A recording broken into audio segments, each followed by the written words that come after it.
Cubs baseball on NBC Sports Chicago. The Cubs a 1-0 winner over the Milwaukee Brewers last night. It has cooled off a bit. The sun is shining, the wind is blowing in, and it's game 2 of a 4-game series against one of the division leaders.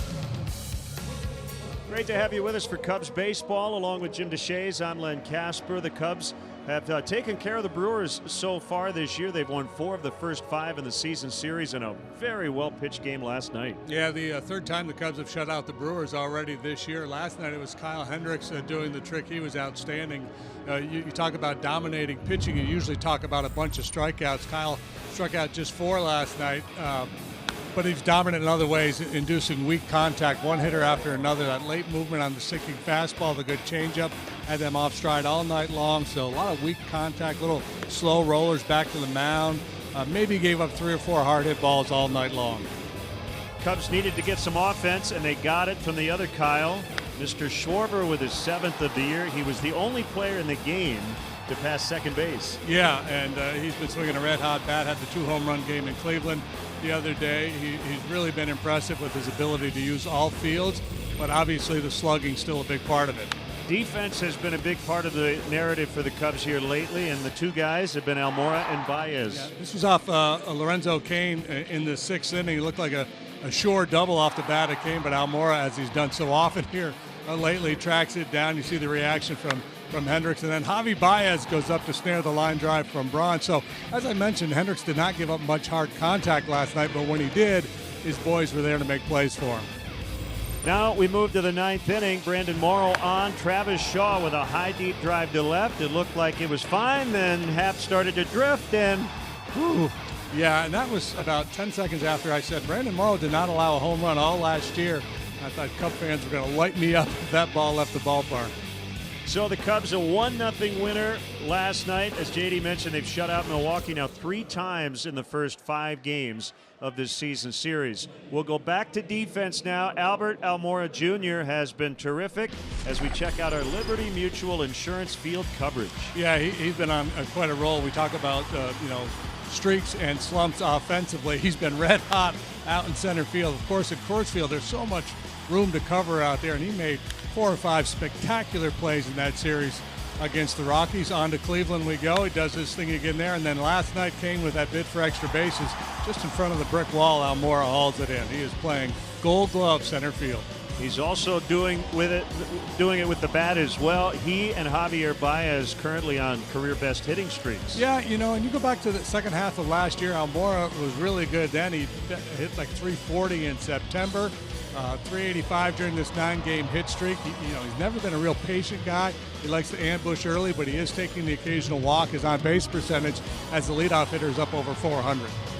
When we come back, we'll chat with our Cubs insider Doug Glanville about today's starting pitcher as Darvish tries to get it going. It's the Cubs hosting the Brewers coming up.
Lexus, who encourages you to experience amazing. Blue Cross and Blue Shield of Illinois, through it all.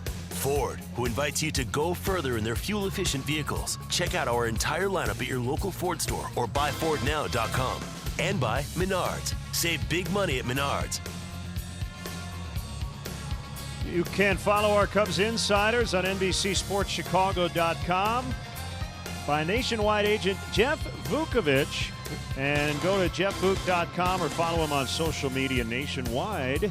He is on your side. And one of our Cubs insiders is Doug Glanville. And looking at some of the splits, and I know it's early for you, Darvish, he's giving up a 682 OPS against righties, which isn't bad, but in his career it's around 600. Yeah, I mean, well, right-handed hitters in particular have had success when they pull the ball. So they've been able to turn on that fastball. In part, he's not locating his secondary pitches. So what happens is you start to tee off, knowing that fastball is coming. There's not a lot of movement on it. And they're also doing it with damage, extra base hits, power numbers. So it's his ability to locate his secondary pitches so that he can almost set up his fastball, because his slider has been absolutely flat and inconsistent. And when you look at the numbers, where does this happen? The fifth inning. This is where the wheels completely have fallen off. He's actually pitched fairly well in most of the other innings, but that fifth inning, I mean, look at the ERA, 40.50. So the walks are up. That's the inning where he's not been able to get over the hump, and his location and his velocity have not really been able to complement each other during that inning. I talked with Jim Hickey, the Cubs pitching coach there in the background earlier this week. They've tried to simplify his delivery. They got rid of the hitch in the leg kick. But really, fastball command, if you want to just make it as simple as possible, he's got to throw quality strikes early in the count, right? Well, he does. And his velocity is there in terms of the numbers we've expected over his career. It's just the effect of his secondary pitches and his ability to get chases out of the zone. Remember, he came in with 6 pitches, a complement of multiple pitches that he's not been able to use well. The hitters are not biting. And so what happens is you start sitting back and waiting for that fastball. And a lot of that is coming, especially that second, third at bat. That's happening in that fifth inning, and he has to find a way to get past that. No Chris Bryant today, but Joe Maddon said pretty decent chance we'll see him back in the lineup tomorrow. How big is the mental part of it once he gets past the physical part of it and cleared and ready to go? Well, the mental part is huge. I mean, you recognize that he has the talent. I watched him earlier taking early batting practice. You know, he looked like Chris Bryant. He's fielding balls, he's running the bases, but it's that little doubt that can creep in. Did I see that ball? I mean, that's what I noticed when I watched it. His reaction was almost like it kind of got on him. So it wasn't that he was diving mechanically. So we'll see if he can sort of get past that. But there's no doubt the ability's there, and the Cubs offense has really picked up for him. So Bryant may be back in the lineup tomorrow. Ben Zobrist likely to come off the disabled list tomorrow as well. Doug Glanville, our Cubs insider, he'll sing the stretch today. Should be a lot of fun. Let's send it down to the field. Wayne Messmer has our national anthem.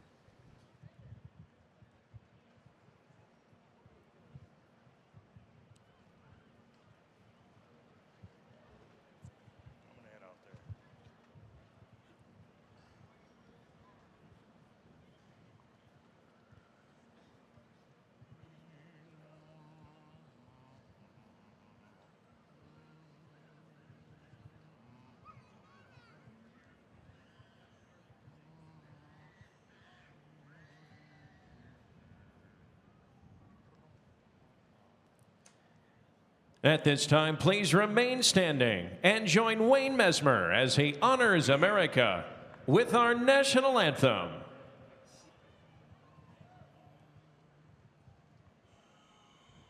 Oh, say, can you see by the dawn's early light what so proudly we hailed at the twilight's last gleaming, whose broad stripes and bright stars through the perilous fight o'er the ramparts we watched were so gallantly streaming, and the rocket's red glare, the bombs bursting in air, gave proof through the night that our flag was still there. Oh, say does that star-spangled banner yet wave o'er the land of the free and the home of the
To Wrigley with this Miller Lite game report. Darvish will look to follow up a masterful performance from Kyle Hendricks, 7 scoreless innings, and the professor certainly getting a big lift from his defense. Albert Almora Jr. will be back in center field. Javi Baez always dazzling there at second base, and defense certainly an aspect of the game that Joe Maddon very much appreciates. And this is your Cup of Joe with the Cubs manager presented by Toyota.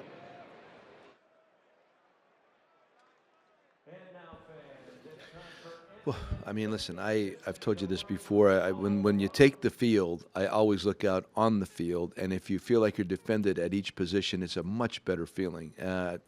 Everybody always wants to talk about offense. I've been into the defense and, of course, the pitching. There's two things. The other thing is I look at our starting pitcher versus theirs, and you get a good or bad feeling from that situation sometimes. So it's so much of the game is everybody always wants to deal with the offense. And, of course, we had to score at least 1 run to win last night. I understand that.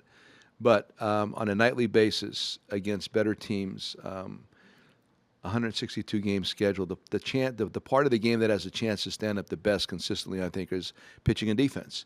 The hitting can be more of a in-and-out kind of a situation, and it's been proven to be true.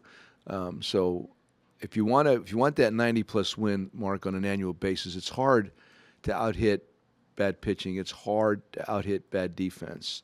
Of course, you want all three, but if those two items are in place, you could somehow find runs to win 90 games.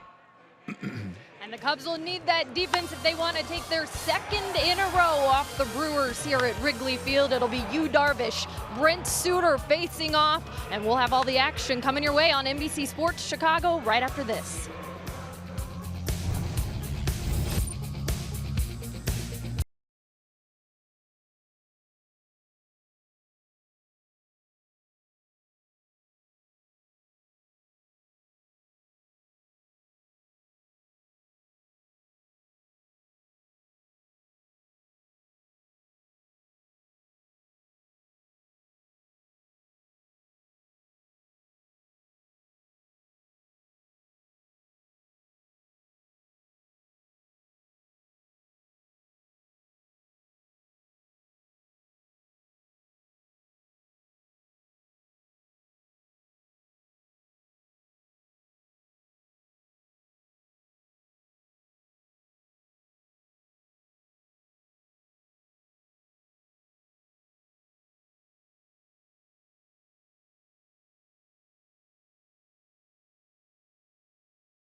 Shut them out 1-0 last night. Milwaukee on the year, 5 games against the Cubs, batting a collective 185. Kane, Yelich, and Aguilar at the top. No Ryan Braun in their lineup today.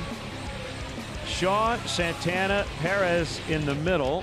Eric Sogard in there for Orlando Arcia at short. Manny Pena is the catcher, and the pitcher, Brent Suter. Cubs defensively. Look out there and you'll find Ian Happ in left today. Almora Jr. in center.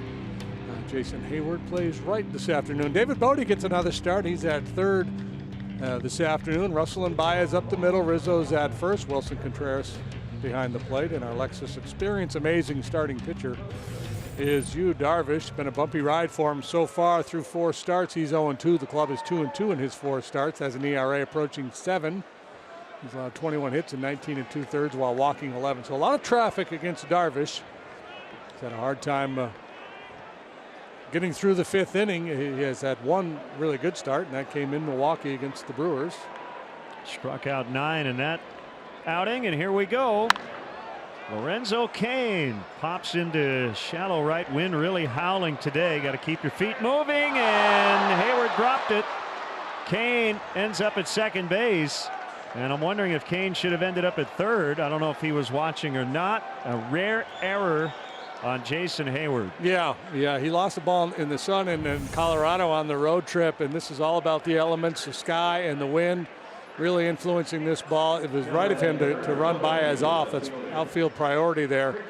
Just not able to haul it in. So a bit of early adversity here for Darvish. Sure, he thought, okay, here we go. 1 pitch, 1 out, and I'm on my way. Instead, he's in the stretch with a man on second base. 49 degrees and that northeast wind at 16 as we get started. Yelich swings away and fouls.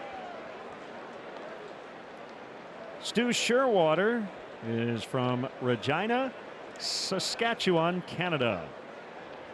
Eric Cooper, Gary Cedarstrom, Corey Blazer on the bases.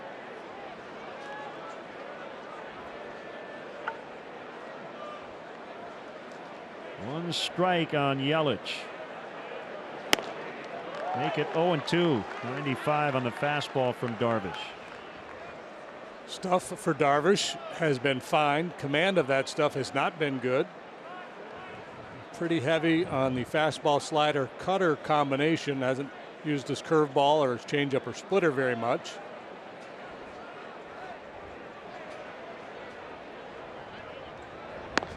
Outside that time.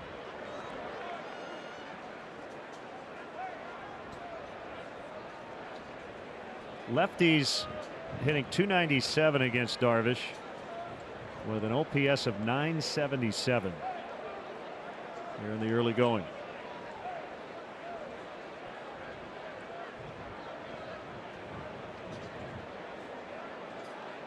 Yeah, well, the additions that the Brewers have made, Kane and Yelich, have done a very nice job at the top of the batting order. Both have on base percentages just below 400.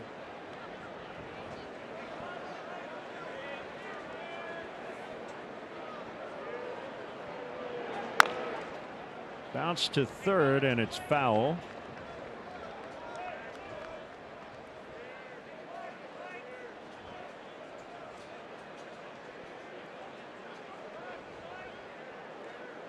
Last year between Texas and the Dodgers, Darvish was 10-12 with a .386. Lifetime 56-44 with a 3.5 earned run average.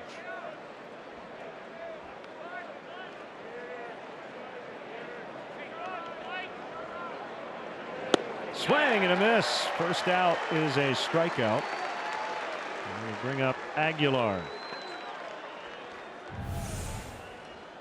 And he buries this slider down and in, well placed to get the punch out. That's been his calling card. 1,042 career strikeouts in just 852 innings coming into play here today.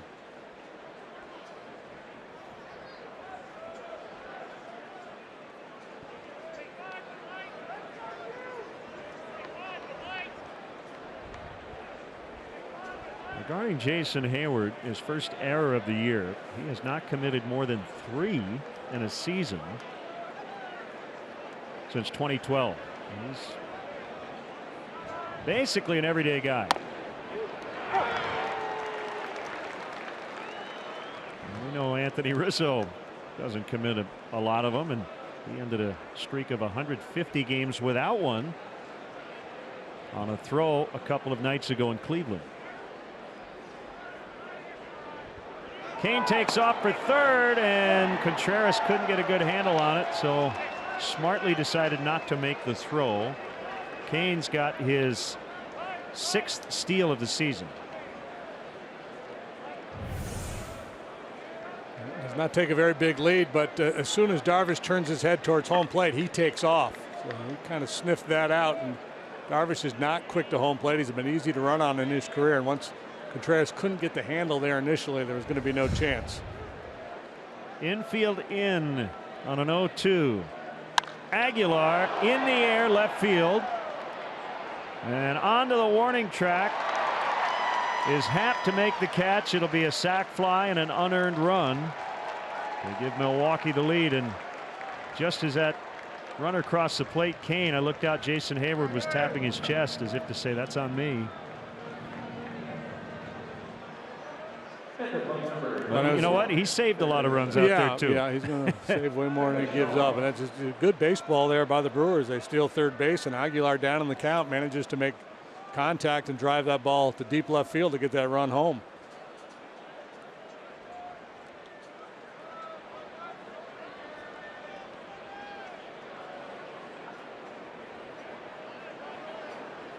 Travis Shaw went 0 for 4 in the opener with a warning track fly to left to end the ball game. And we usually take our read on whether a ball might get out based on what the outfielder's reaction is. And right off the bat, Ian Happ had the, I got it, we're good. And then there was about a half a second where he took a look back and he drifted a little back toward the warning track, and it was an uh-oh. And then he caught it. And that ended the game.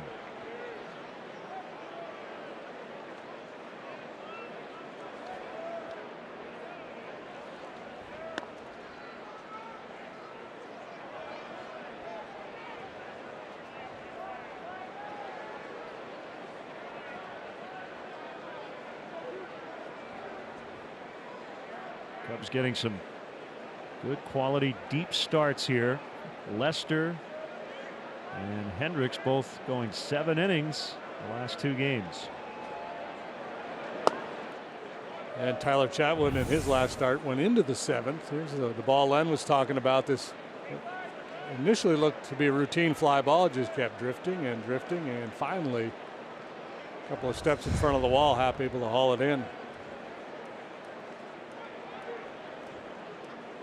The sun is not going to bother him today. He's got the eye black, the sunglasses, hat pulled low.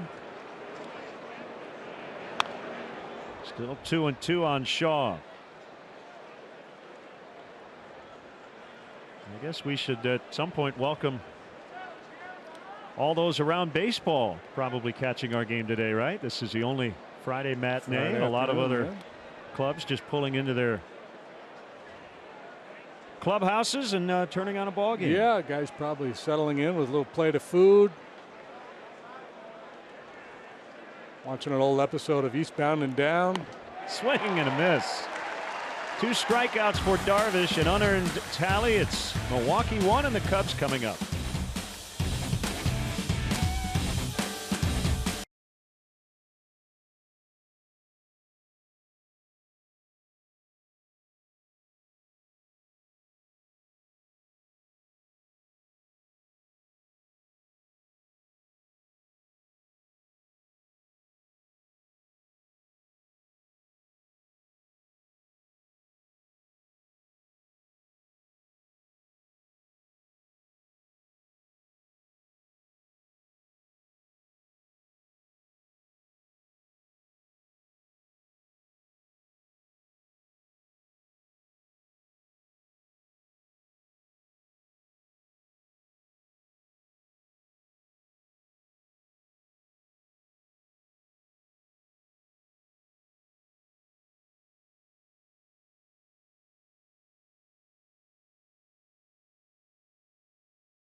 On the year, 2 games out of first. Almora, Baez, Rizzo 1 through 3.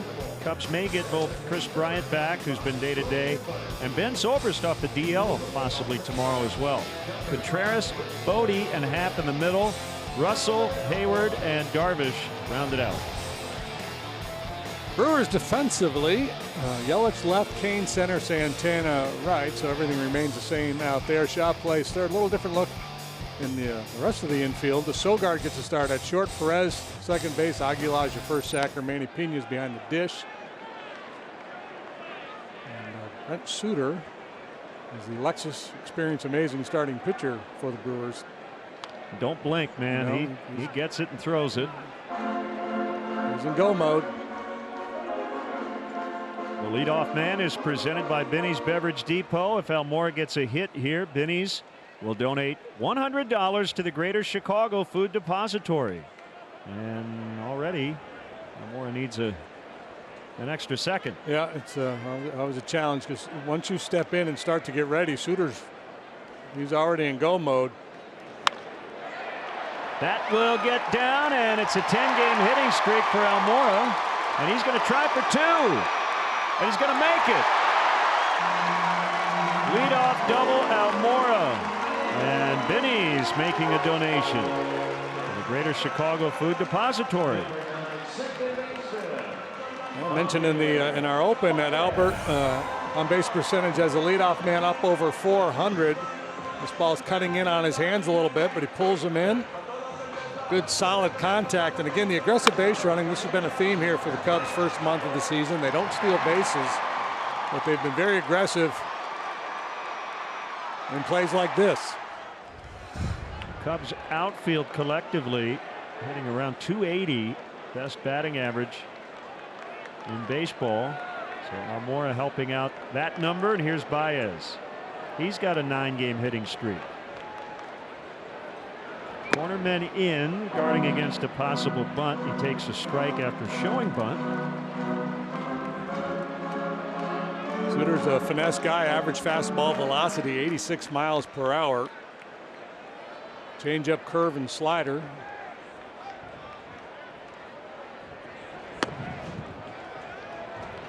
This could be an important start for Suter. Left-hander Wade Miley is nearing a return from the DL.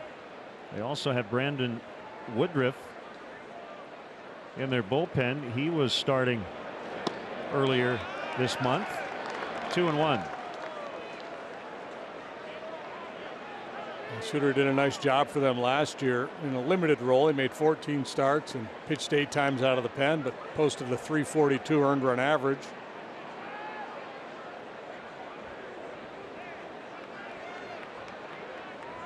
Six different stints at the big league club last season. 3-1. Little time the year before as well. Was a 31st round pick of the Brewers back in 2012 out of Harvard. It's an academic institution on the East Coast.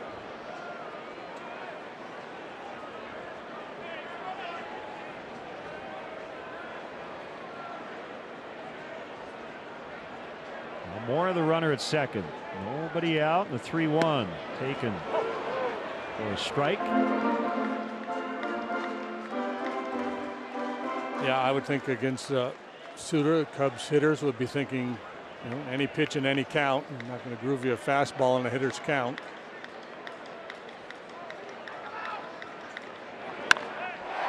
Line shot. That'll get in. Here comes Almora.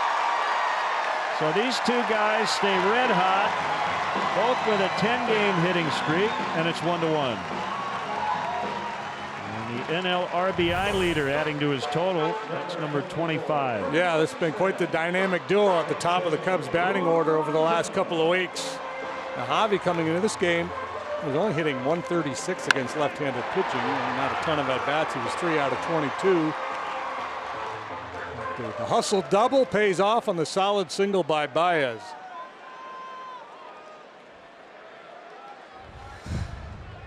Anthony Rizzo, the batter. Suter will fire over. I'd like to also welcome all our Chicago area viewers watching, and also those on LaPorte City telephone in LaPorte City, Iowa.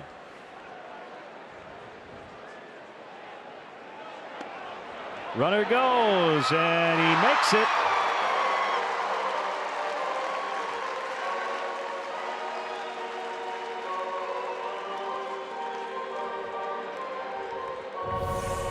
Number 2 for Baez. Yeah, he never made him stop. You can say he got that aggressive lead and went on first move. Cubs have only stolen 5 bases now with this one by Javi. He's 2 out of 3 now.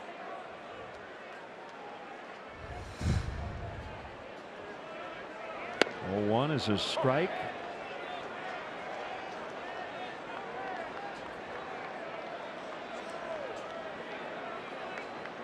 Brewers have pitched really well lately, and they did last night. Only gave up 1 run.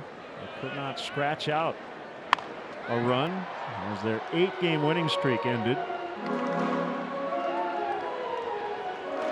They're 16-10, tied with the Cardinals, who are 15-9. Pittsburgh's 14-11. The Cubs 12-10.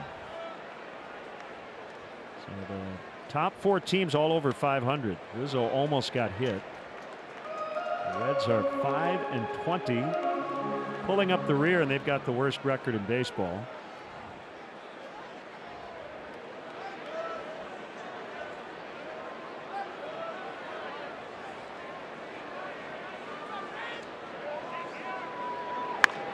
Line to left and a base hit, and the Cubs will grab the lead.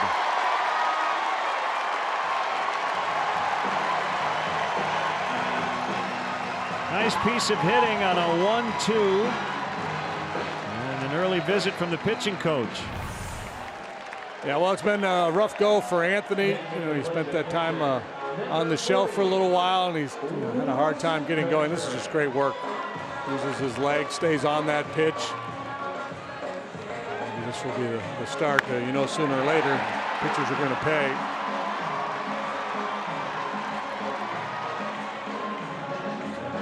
Much like the stolen base by Kane pays off for the Brewers.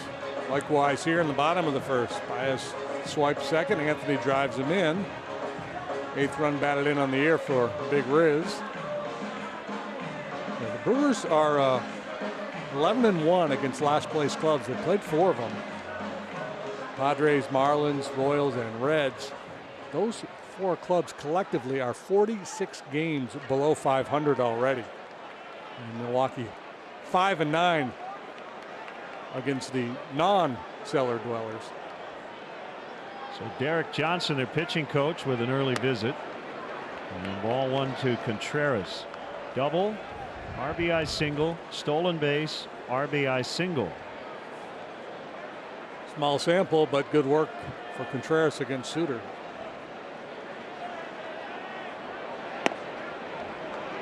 Ooh. 2-0. Wilson kept his hitting streak alive. 1 for 1 late last night, did not start. He's hit an 8 in a row.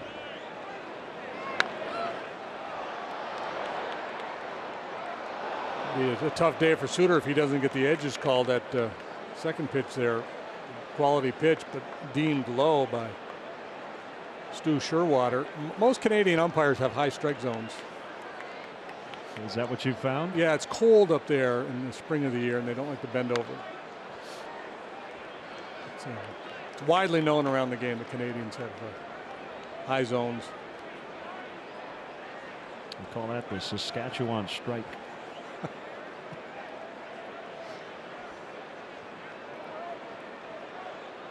Two and two. Ball strike indicators all gummed up with maple syrup.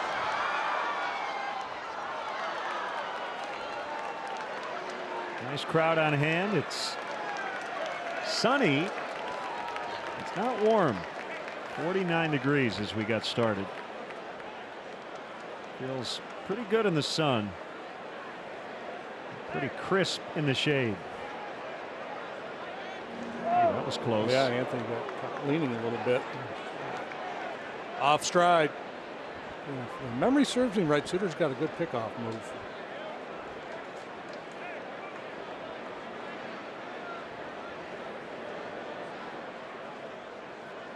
Brewers checking with their replay room. And no challenge coming.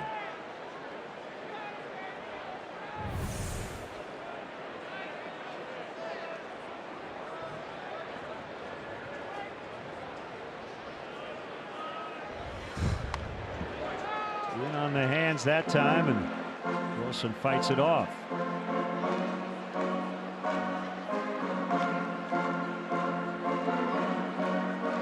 David Bodie, the rookie, is on deck.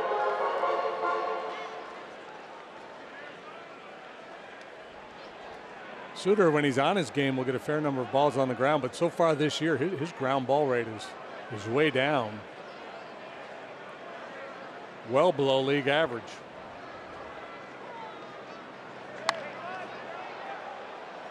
And up and in again, and Contreras fouls.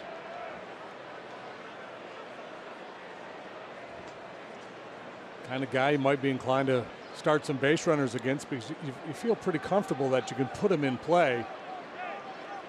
Doesn't overpower you.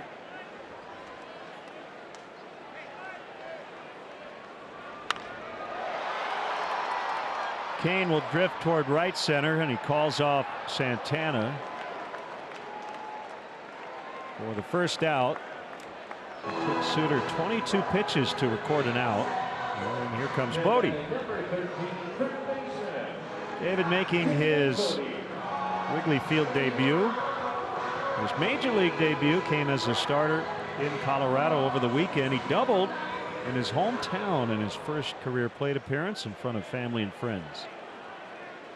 Smoked the ball into the alley in right center. Had very nice spring training.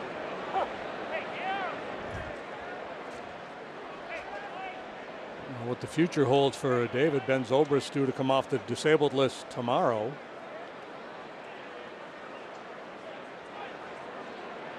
A wide one. It's 1-1.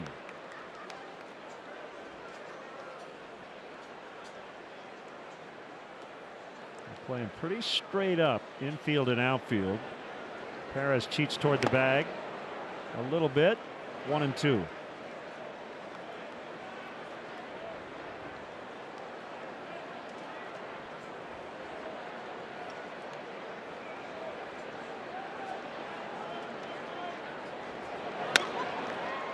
Toward the hole.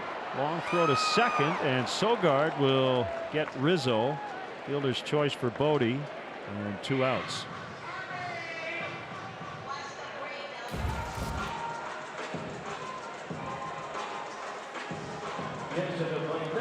Here's our bar of the game, the Houndstooth Saloon on Clark Street.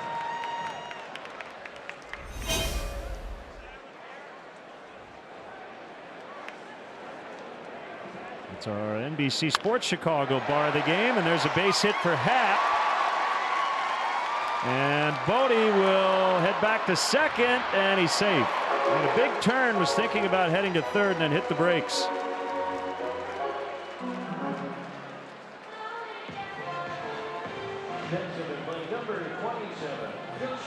Ian Happ has shown some signs of life with the bat lately. Had a 3-hit game, including a home run in Cleveland the other night.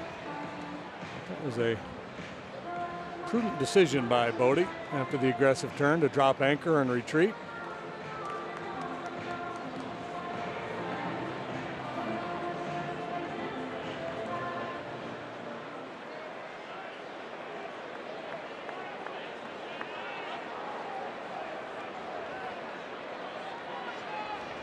Addison Russell with 2 men on.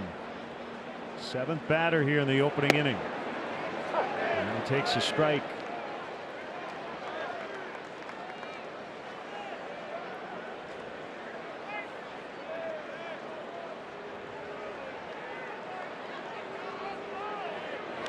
It's interesting here, Bodie there. Looked like he intended to go to third base and decided otherwise. I don't know if he picked up butter or just made a read himself. And the old adage is you don't want to make the first or third out at third base. Joe Maddon doesn't necessarily believe in that. He said as much at the Cubs fundraising dinner there, the gala, the Bricks and Ivy the other night. And Bodie will get back in safely this time as well.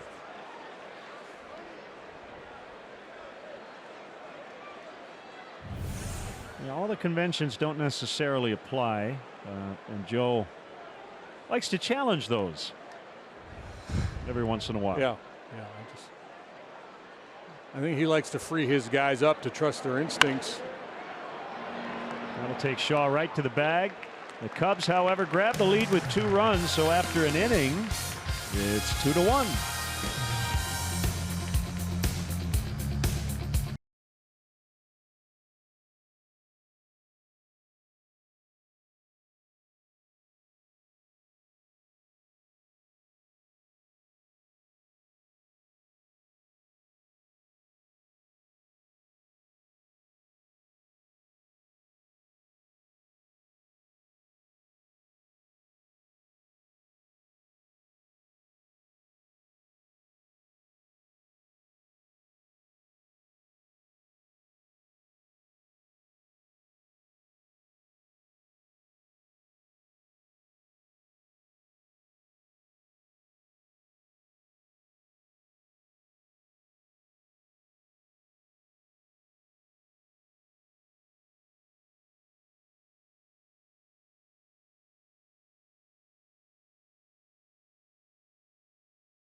Cubs fan to appoint as the next Cubs Authentic Fan of the Game. Someone who's been with the team through the good times and bad, never misses a game. Do you have what it takes? Enter at NBCSportsChicago.com/CubsAF. And we have our first Authentic Fan Night coming up Monday as the Colorado Rockies come to town. That'll be an early start. 6 o'clock Central Time. So Darvish has a lead, and ball one to Domingo Santana. 2 hits last night.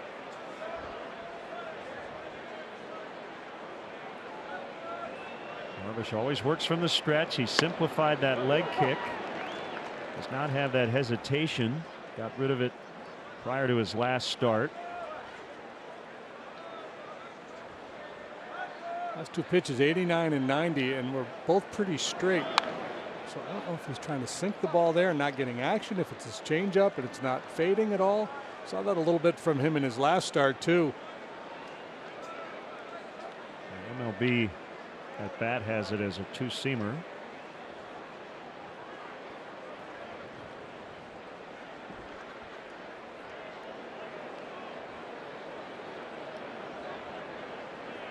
Normally you wouldn't see that much difference between the 4-seamer and the 2-seamer in terms of velocity. So 95, 96. And, you know, usually there's a little more on the 4-seamer than the 2-seamer, but that's a pretty big difference. Unless, you know, again, he might just be trying to take a little off to create some movement, but he wasn't getting any on either of those pitches.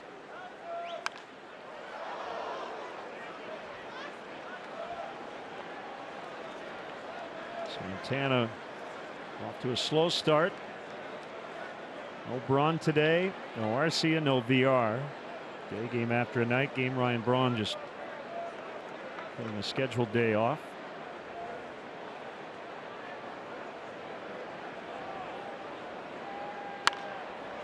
Yeah, against a guy who historically has been just tough as nails on right-handed hitters.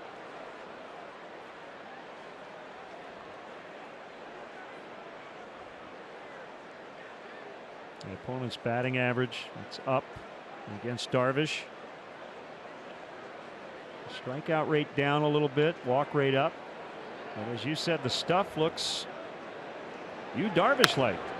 Ground ball to first, and Rizzo will take it unassisted. Nice pick by Rizzo. He made it look easy. Yeah, he's got great hands down there. Made his first error in 150 ball games the other day in Cleveland on a throw.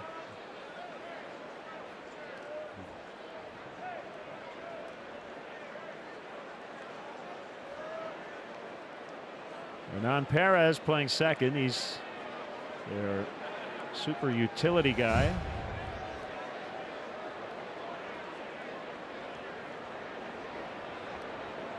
Making his 12th start. Half of those have come at second. He pitched against the Cubs on April 5th. Retired Tommy La Stella on 1 pitch.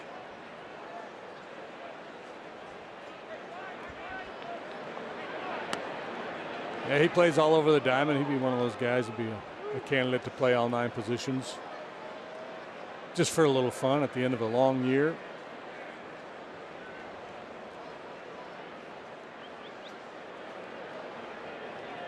Hasn't done much with the bat yet this year.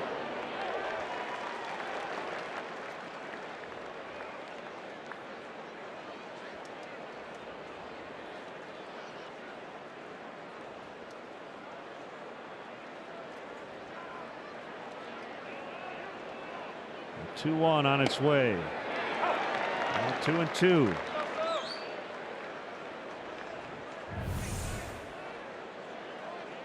Front door cutter clings to the inside corner at the knees.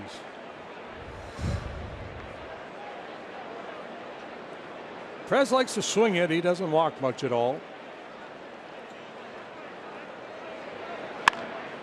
He hits a ground ball to Bodie. It's out number 2. The Cubs have 25 players and millions of teammates. That would be you. And they need everyone at the top of their game screaming, "Go, Cubs, go." Great seats are still available for this weekend's games versus the Brewers. Get your tickets now at Cubs.com.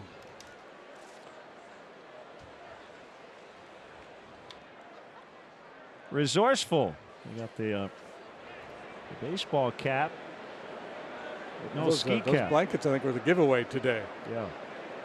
Good day for it. Now Eric Sogard, left-handed bat, and takes a strike.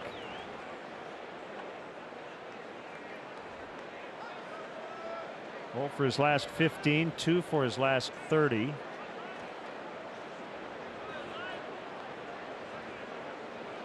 Waits on an 0-1, just low. So both pitchers here early getting squeezed a little at the bottom of the zone. Yeah, well, it's that Canadian zone.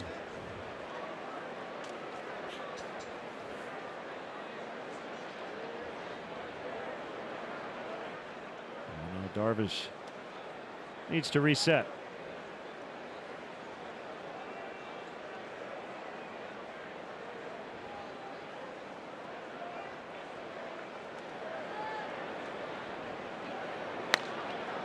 Popped up, shallow center field.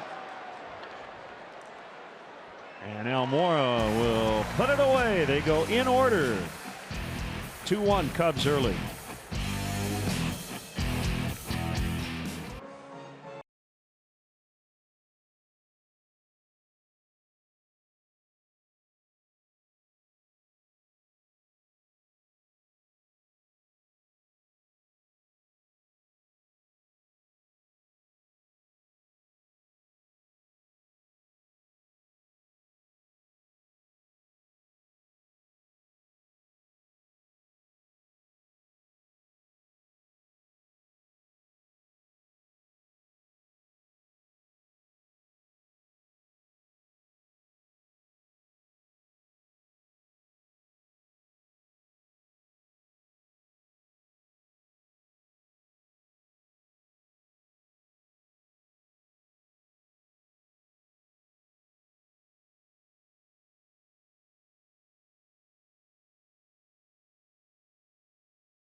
Back on a horse. And this is something that's relatively new, though. I mean, we all know what it was like for years. Nobody even really was concerned about that as much.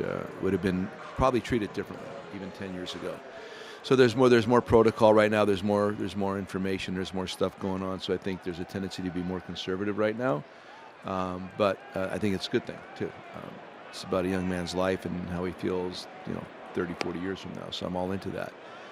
But yeah, I think getting him back on the horse is always a good thing, obviously, and I think he's going to be fine. Joe Maddon talking about Chris Bryant returning from that beaning incident on Sunday in Colorado.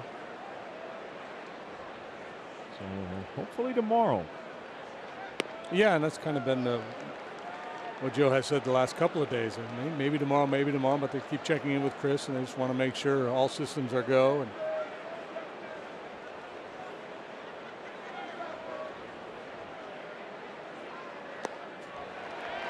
Hayward draws the leadoff walk.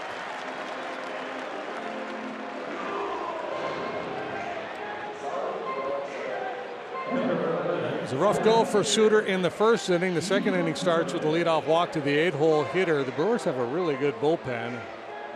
Things start to go south here in the second. I wouldn't be surprised to see Counsell get somebody up, although it's awfully early.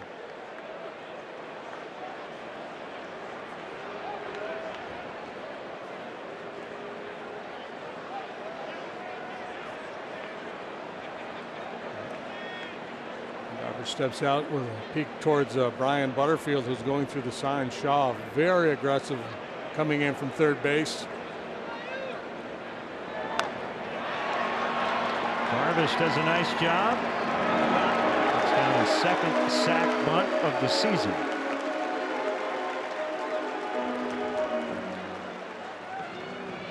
This Sunday, Cubs Brewers play at 1:20, and up to the first 10,000 early arriving adults age 21 and older receive a Cubs slouch beanie presented by Jim Beam. Tickets still available at Cubs.com. Weather should be improving, right? As we move along, and then certainly next week, let's see some 70s, maybe even 80.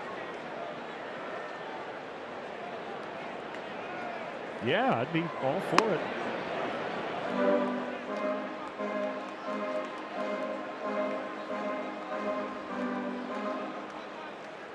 Leadoff double, and the tying run in the first for Almora. 1-1.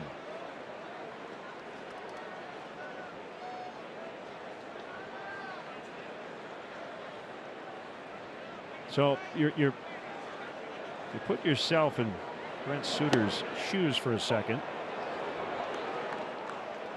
He's basically been a 5-inning guy. 4 times he's gone 5 innings, 5 1/3 once. He's got a high ERA. I mentioned Wade Miley could be back shortly.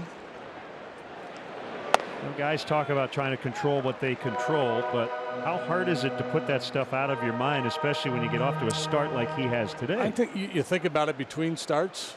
You might even think about it the morning of the game, but once you get out there and start your game prep, you push it out of your mind. Swing and a miss. Almora is out. That is his first strikeout. We'll bring up Baez.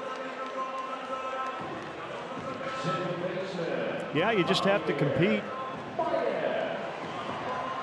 Yeah, you know, you may come to the ballpark thinking, boy, if I don't pitch well today, I might lose my spot in the rotation.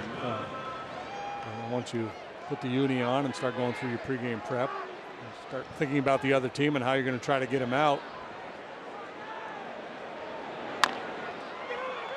Suter will have to cover. A tough angle and good throw by Aguilar. To beat Baez and keep the Cubs off the board. They cannot cash in that leadoff walk. After 2 innings of play, it's the Cubs 2 and Milwaukee 1.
Welcome back to Wrigley Field with this Miller Lite game report. David Bodie making his first start at Wrigley Field, and what a journey it has been already for the 25-year-old utility man, who said just the other night when the team got back from Cleveland, he stepped in here to the dugout, walked out to the field. It was dark, guys, and he got these goosebumps just knowing he was going to take the field that so many greats have taken before, and how special that would be to be part of that. And he's certainly holding and relishing this experience this afternoon. Thanks, Kelly. Yeah, he's been bouncing around the clubhouse and really taking it all in. 0-2 on Manny Pena, the Brewer catcher. Yeah, what I like about him, though, he doesn't seem intimidated by the big league scene. No. You know, some guys get up here and they're a little timid in their approach, and he's played aggressive. He hasn't played a lot, but it's comfortable. Russell charges and has time and gets Pena. I'll bring up the pitcher, Suter.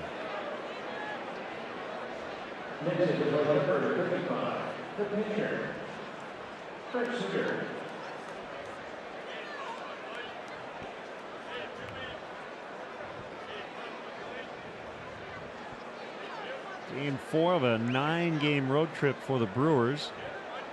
Swept the Royals in a 2-gamer. They're here and then off to Cincinnati after the weekend. On an 8-game win streak into town. Ran into Kyle Hendricks last night. 2 consecutive starts for Hendricks without a walk.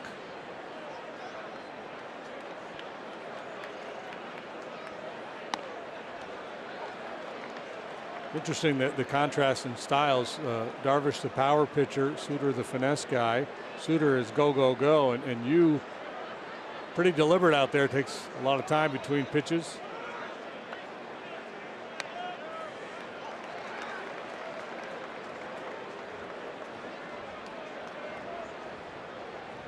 Ball and 2 strikes.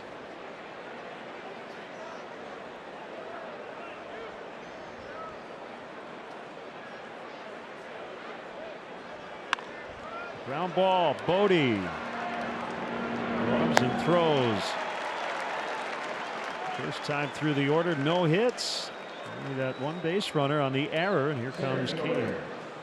Folks, check out the variety of luxury premier options that Wrigley Field has to offer for your next client, corporate, or family function, like an all-inclusive suite experience. Daily suite rentals are still available for select games throughout the season. For details, visit Cubs.com/premier.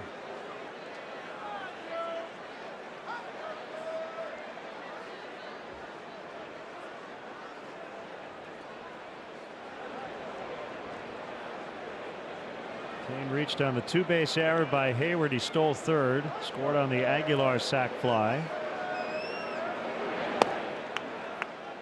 And the fastball is low, ball 1.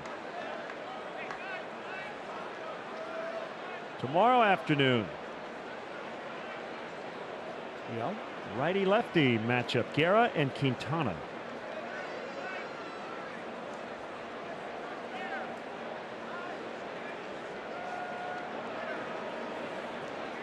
And then Davies, Chatwood on Sunday.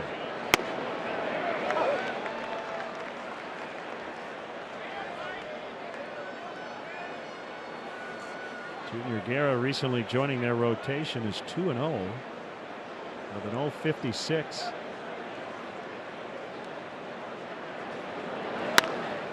Lined into right, and that's their first hit.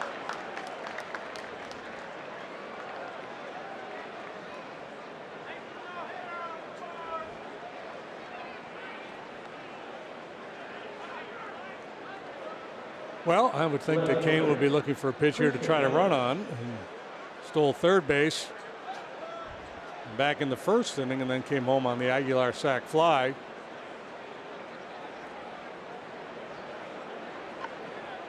He'll have an opportunity to do some running this year with Yelich hitting behind him. Patient hitter who's more than willing to take a couple of pitches and let you try to steal a base. Darvish will keep an eye on him.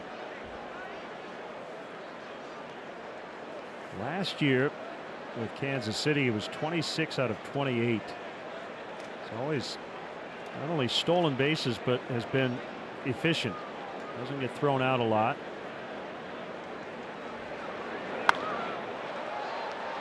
And the wind will push this way out of play. Yeah, and conversely, Darvish has been very easy to run on in his career. He's pretty slow to the plate. Contreras obviously has one of the better throwing arms in the game, so if you give him half a chance, he can throw out just about anybody if you give him a chance.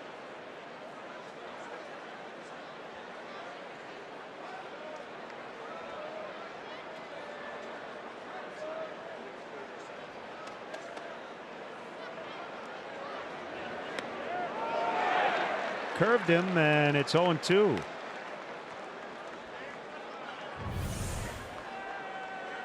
If you are wondering, Lorenzo Cain has the 12th best stolen base percentage since they've been tracking it, 83.5%. That's terrific. He measured a pretty good lead there. It's kind of a, 0-2 is not necessarily a running count, but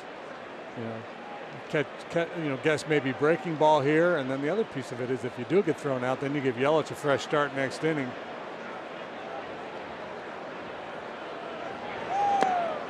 That's low. Doug Glanville is in the top 25, 82.4%. Chase Utley at almost 88%. Carlos Beltran too, yeah, right? He's 86.5. Chase Utley is been in the league for 16 years. He's been caught 21 times in his career. Yeah. They're literally trying to chase Utley down, and they can't. Right. They can't find him. Swing, miss. Nasty.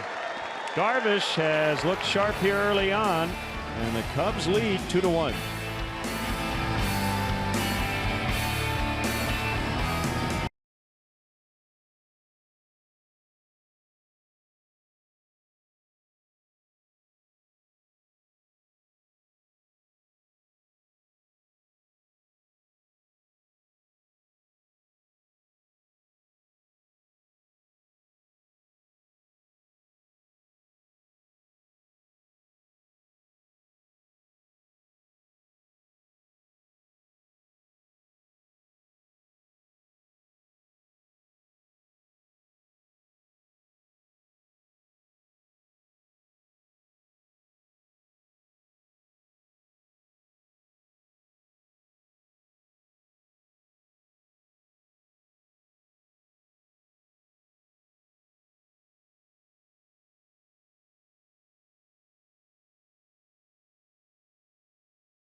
Home run dancing in the bullpen.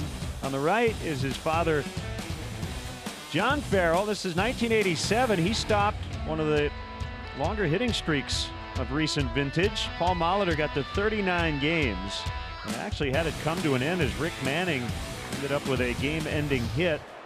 But Molitor did not get a hit that night, and John Farrell was the guy who ended it. It was the longest streak in baseball since Pete Rose hitting 44 consecutive games.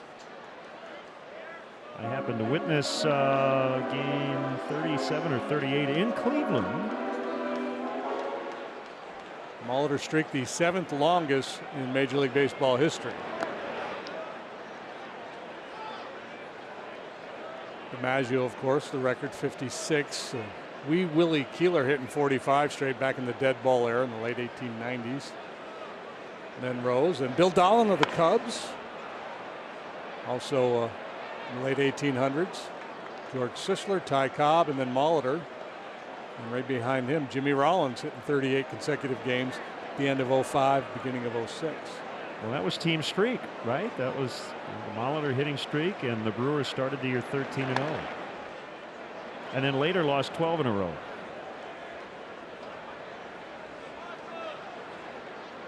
And a member of that team, Bill Schroeder, he caught the no-hitter thrown by Juan Nieves in Baltimore. Robin Yount with a diving catch to end it.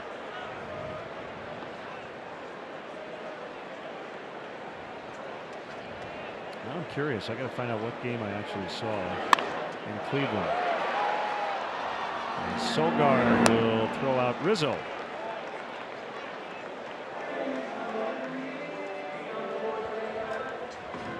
Another good swing, though, by Anthony. Solid single last time. Good contact here. Sogard in position to make a play on him.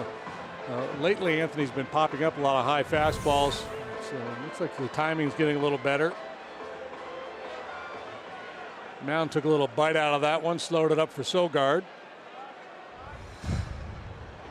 All right, I think I saw game 35 of that streak. Milwaukee beat Cleveland 14-2 in front of 7,855 at Municipal Stadium. We should do a poll for our viewers. More impressive, John Farrell stopping Molitor's hitting streak or Luke Farrell's dancing in the bullpen? Mm-hmm. It's pretty good dancing. Yeah, he had it going on out there.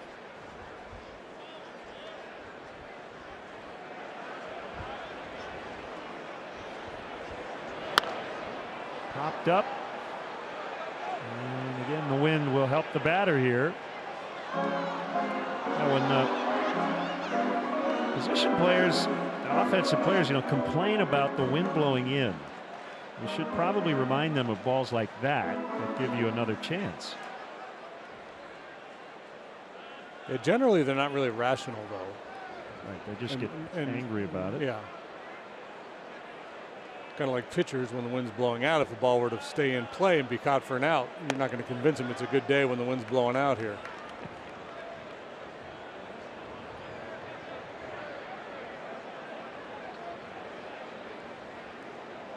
Suter trying to settle in. Cubs didn't let him do that in the first, as he gave up a couple. Leadoff walk in the second, but then retired 3 in a row. And he's 3-1 on Contreras with 1 away here in the third.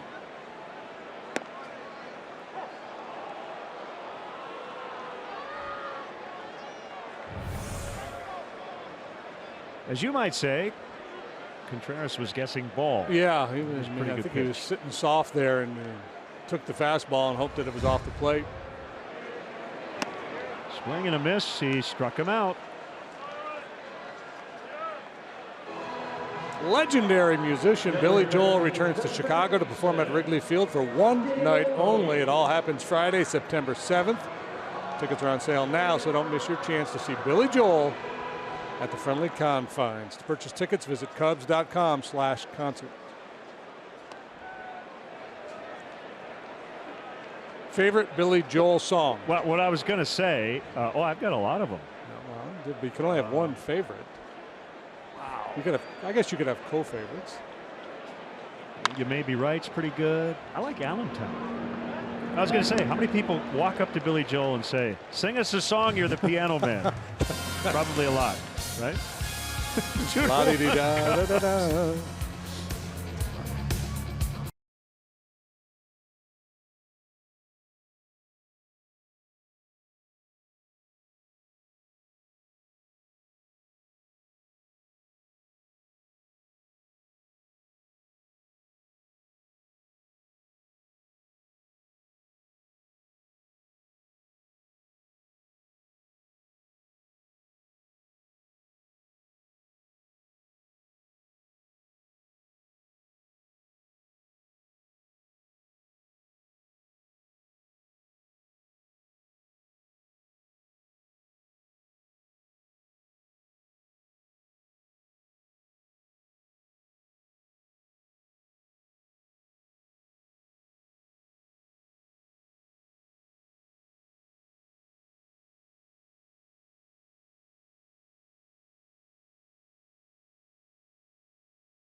breakthrough moment later in today's ball game.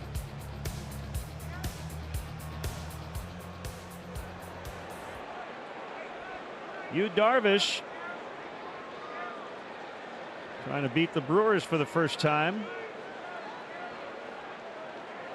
trying to grab his first win as a Cub.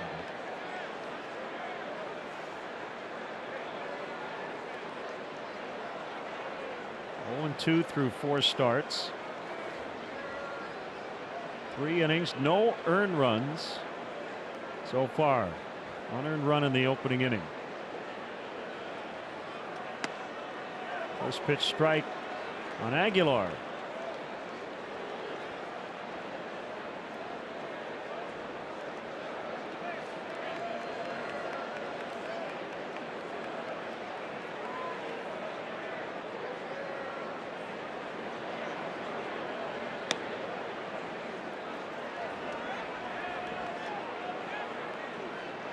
Good try with that cutter just off the outside corner. It seems to me he's in the zone more today. A little better command, both the fastball and the breaking pitch.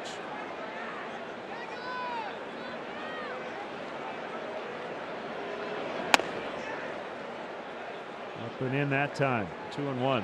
Shaw and then Santana here in the 4th. 1 hit for the Brewers. That was a 2-out single by Kane in the 3rd.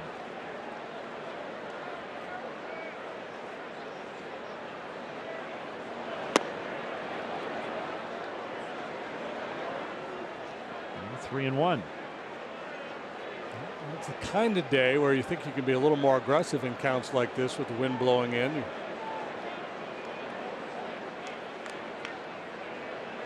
Try to keep the ball in the big part of the yard with a good fastball, outer third.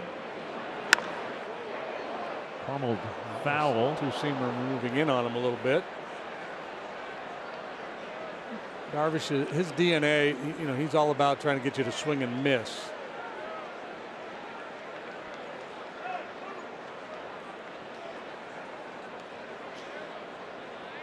Darvish 6'5", 220.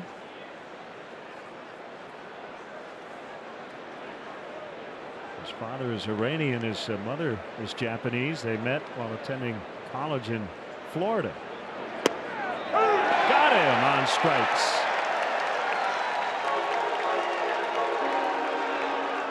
That's number 4 for Darvish. He wasn't going to give in at all. I mean, this is a perfectly placed 3-2 slider outside corner at the bottom of the knees.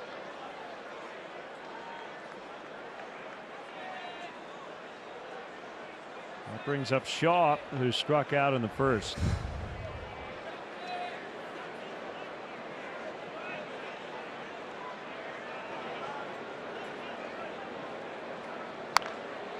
Darvish, well decorated in Japan, 2-time Pacific League MVP, pitched for the Hokkaido Nippon Ham Fighters, 2 Gold Gloves, 5-time All-Star, a couple of ERA titles. Came over to the States by signing with the Rangers for a 6-year deal prior to 2012. Here comes Almora, and battling the sun makes the chest high catch.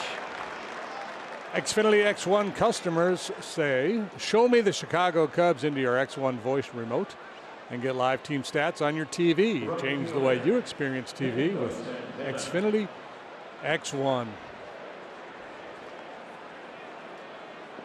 Just think, back in the day, we had to get out of the chair and actually walk over to the television and turn the channel. And now you can talk to your TV.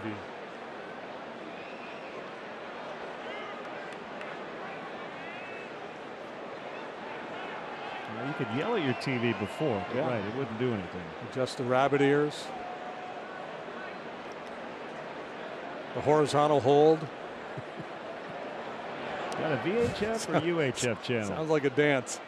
Starting to do the horizontal hold.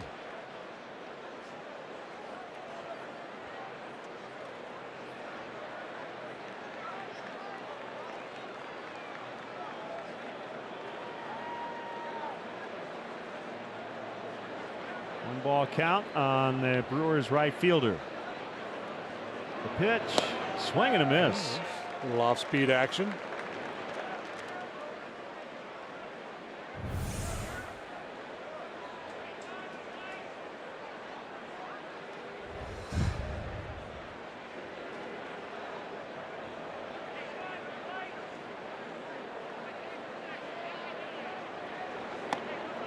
And on the hands that time.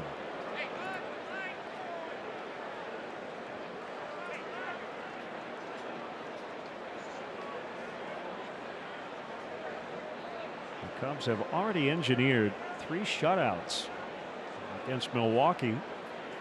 Won't happen today. The 1 run unearned, as we mentioned, 3 times in a calendar month. First time they've done that to one team since June of '84 when they shut out the Cardinals 3 times.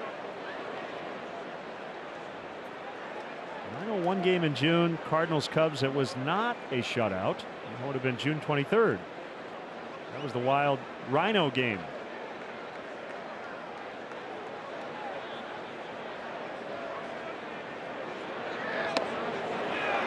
And by Wild Rhino, you're talking R-Y-N-O, Yes. not R-H-I-N-O. There's no The rhino wild, stampeding on the field. Comma, Rhino game. Yeah. A much better ratio today. Strike to ball for Darvish.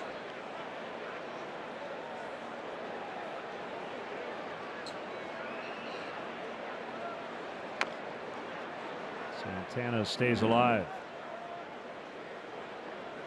He's a guy who will take his walks. Big strong kid. He has not hit a home run yet this year. You see the Cubs are trying to crowd him early in this sequence. Fastballs in and to tie him up. Hit 30 home runs last year. Drove in 85, batted .278. Breakout year for him. He's got that career walk rate of 11.5%. That's above average, and he draws the 2-out free pass to extend the inning.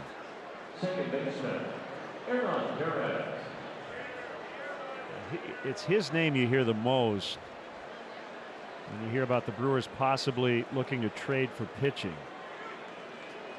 But the fact that they have held on to their position players, looking like a really good idea considering the injuries they've suffered. Right, Thames now out, so Ryan Braun will likely play a lot more first base. Yeah, and I'm not sure what they have for outfield depth in the minor leagues. I guess that would be a question. Well, they've got too. Broxton and they got Brett Phillips, right? 2 guys who have had big league time. So, you know, if you look at Braun, Yelich, Kane right there, and then that would probably the one area you could make a move if you wanted to add an arm. A lot of teams would certainly covet Santana. He's 25 years of age. Talked about the breakout year he had last year. Got a lot of tools. He can steal a bag for you. Stole 15 bases last year in 19 tries.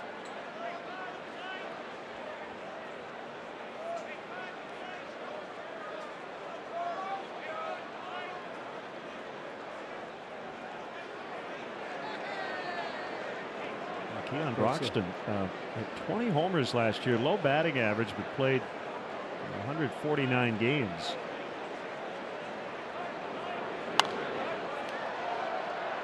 Well, they probably would say, at least for now, that the pitcher they're looking to acquire is Jimmy Nelson off the disabled list. Right.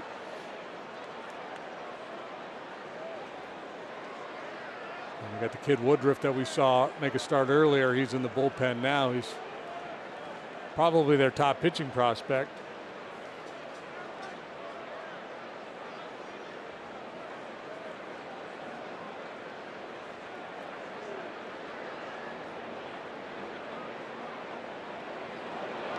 Swing and a miss.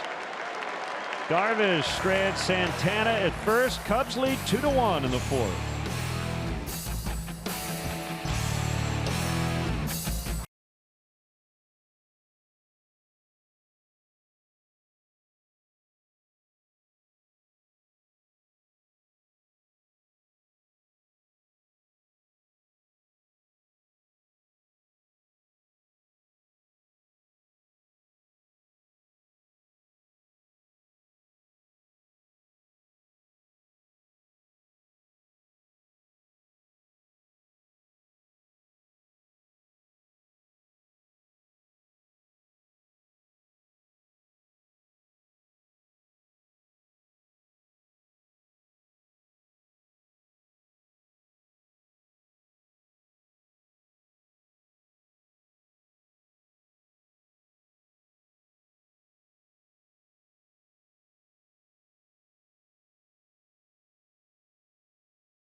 In Chicago, join Doug Glanville, Layla Rahimi, and others as they break down the big stories surrounding the Cubs and the Sox.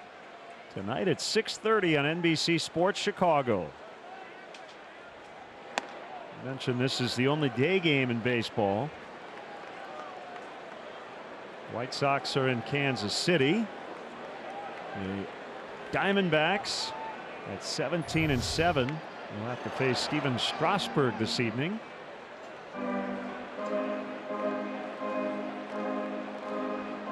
Diamondbacks haven't lost a series yet this year. Sean Manaea try to be Johnny Vandermeer and pitch back-to-back no-hitters. So they sent out Kendall Graveman, their opening day starter, to the minor leagues. The A's. Happ strikes out. Ian is 1 for 2.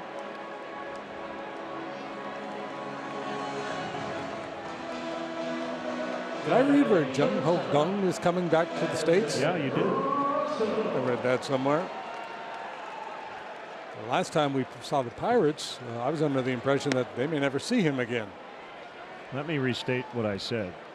I don't know if you read it. But it's true. But it is true, yes.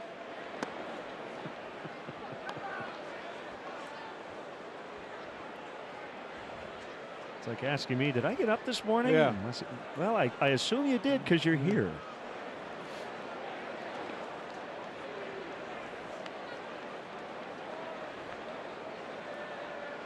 You know, sometimes you read something and you think it's news, and maybe it was something that happened a year ago, you know, or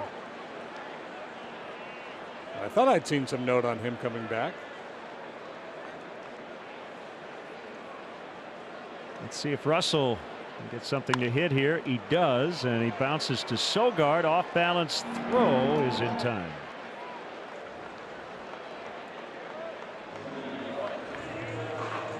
Take home a game used or autographed item and help benefit Cubs charities. Cubs Authentics is the premier outlet for all MLB authenticated Cubs memorabilia. The Cubs will donate net proceeds from the sale of Cubs Authentics items to Cubs charities. Visit Cubs.com/authentics today.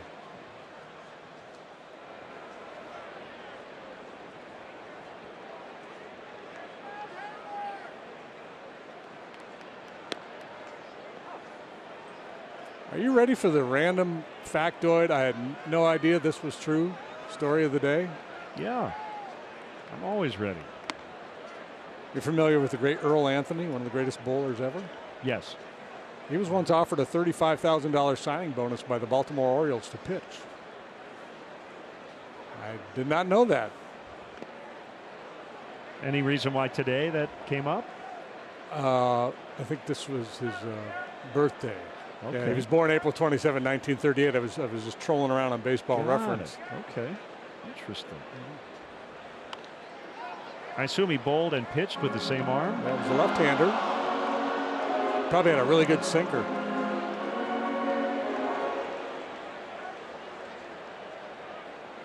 According to a Baseball Reference, he had nicknames Earl the Pearl, Square Earl, and the Doomsday Stroking Machine. All right.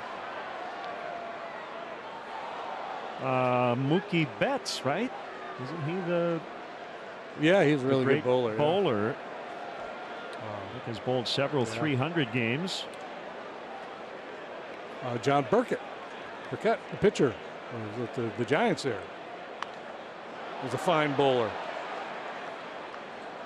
Also a 20-game winner in the big leagues. I seem to recall when Pat and Ron Santo had a football player in the booth. You know, they get the sheet. Who's going to sing the stretch? Yep. Pro bowler. And I think Ronnie asked the guy, "So you're a pro bowler?" And it was a Pro Bowl football player. But you can see how you'd make that mistake. Yeah. You're a pro bowler too. There's the great Cubs radio voice, and we're nearing a 20th anniversary coming up. One of his great calls, and yours too, even though you were on the other side of things. Kerry Woods, 20 strikeout game. Yeah, Cubs production Cubs Productions putting together a nice video commemorating that. I'm anxious to see it. Good battle here. Hayward just broke his bat. Still 2-2 on him.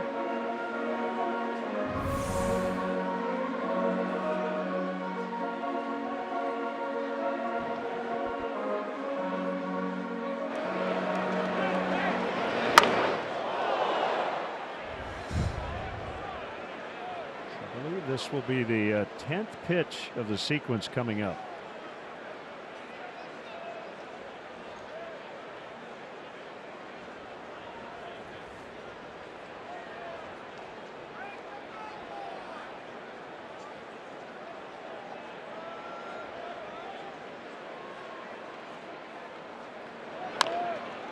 This one in play, but Perez will handle it. Back-to-back 1-2-3s for Suter. Doug Glanville will join us when we come back. 2-1 Cubs.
Darvish will face the bottom three in the Brewers order.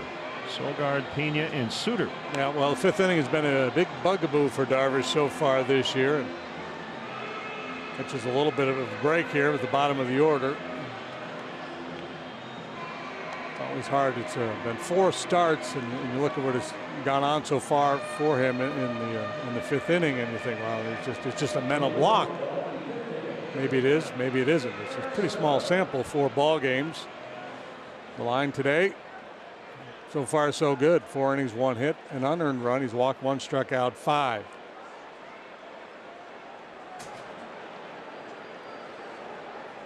Sogard flied to center in the second inning.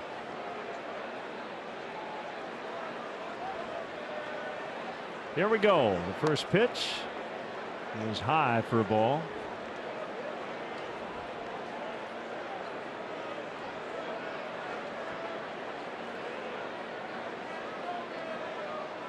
Bodie playing in at third. Sogard does not hit for power. Did a real nice job after joining the Brewers last year. Had a pretty good run in Oakland. Became a fan favorite there. Started wearing T-shirts with Nerd Power on them. I guess because he wears glasses. He was good real early, especially last year.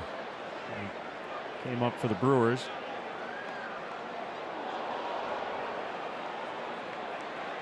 Hey, wait a minute. We're wearing glasses. Yeah. Nerd Power, baby.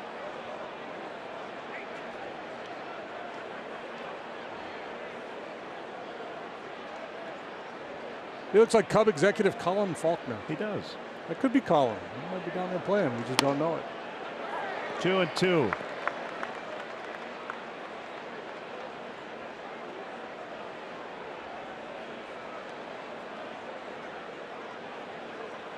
to left in the outfield. Wind blowing in today at a pretty good clip.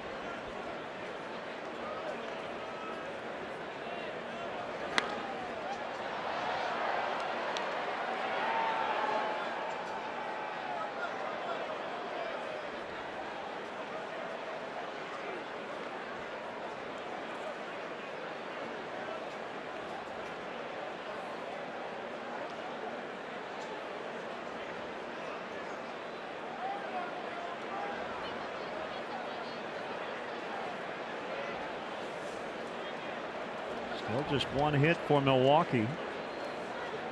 Darvish has walked one. He's got 5 strikeouts. He fanned 9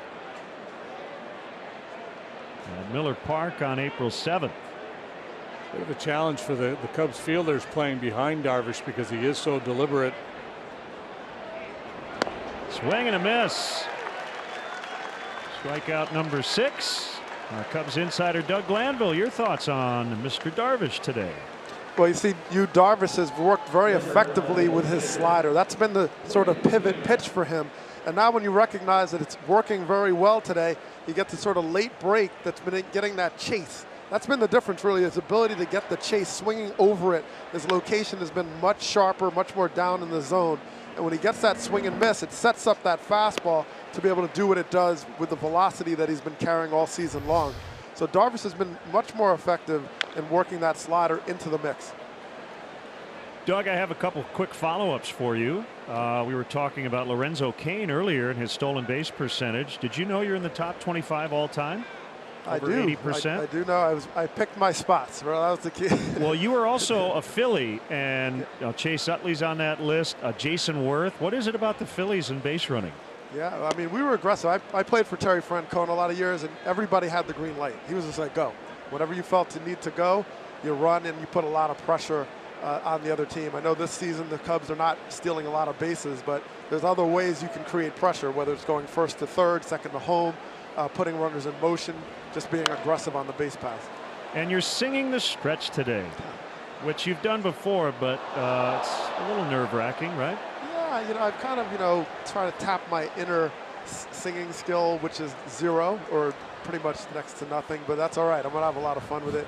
And use the microphone. Make sure the crowd gets into it, so if you forget a couple words, everybody just sort of fills in the blanks, so it's all beautiful. They'll pick you up. Your good teammates down there. That's right. All right, we'll see you up here in a couple of innings. Okay, see you guys soon. That's Doug Glanville. I think we still have the hairy glasses, which I think he's used before. 1-2 on Manny Pena.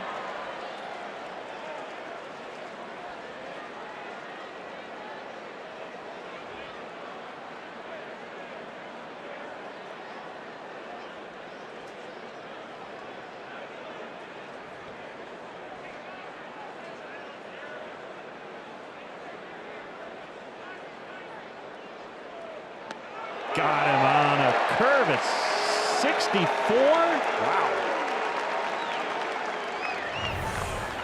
Yeah, this is what was lacking earlier too for Darvish. His first couple of starts, everything was fastball, slider, and his slider is so good, his velocity is good. If he's absolutely locked in with those pitches, yeah, he can pitch a fine game.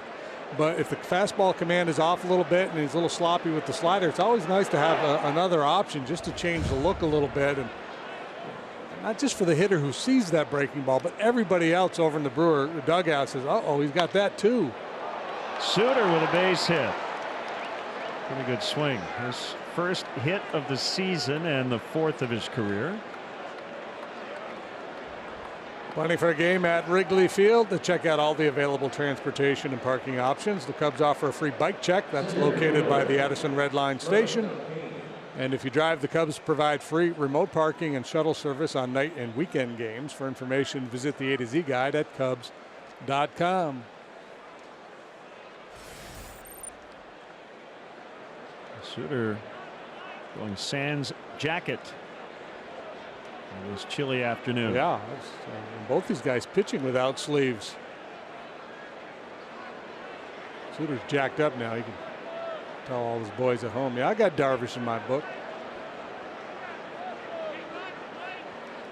Oh, talking about jackets and sleeves. We'll spin some vinyl a little later. That's low. 1-0 on Kane. So this is statistically, you know, we talked about the 5th inning, but it's 3rd time through the batting order where Darvish has really struggled. Again, small sample, hasn't faced that many hitters, but 3rd time through the batting, 647 against him.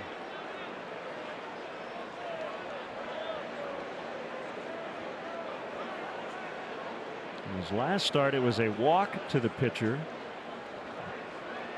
He started the ball rolling for the Rockies offense against Darvish.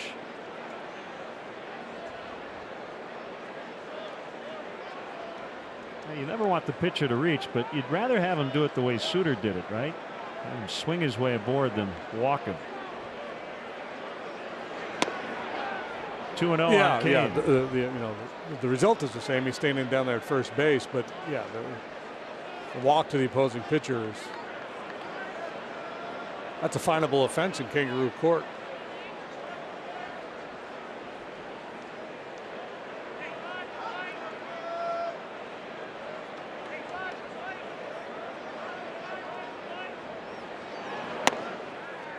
Now 3-0. Unless it's somebody like Madison Bumgarner. Well, 2 of those could be strikes. Yeah, Bumgarner's a guy you could see walking and not feeling terrible about it. Well, because of the way things have unraveled in some of Yu's starts, you know they're on high alert over there in the Cubs dugout.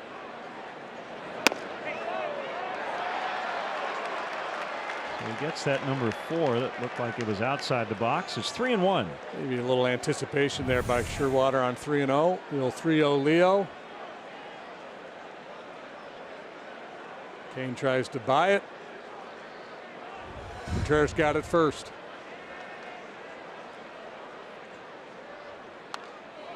Back in it, 3-2. A healthy rip on 3-1. Carlos Subero will advise Brent Suter. 3-2, 2 outs. You can take off once Darvish is headed to the plate. So because his fastball has been good today and his slider as well, it's tough for Kane here to really sit on anything. That's why so many 3-2 pitches are fouled off. Guys are in between. They don't want to sell out on the heater. Got to protect against that slide ball.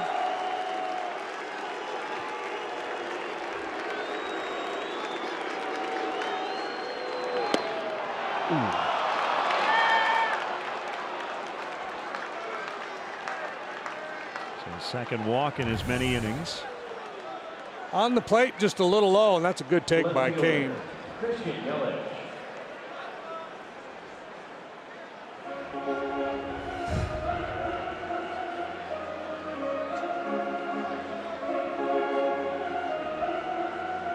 Right, and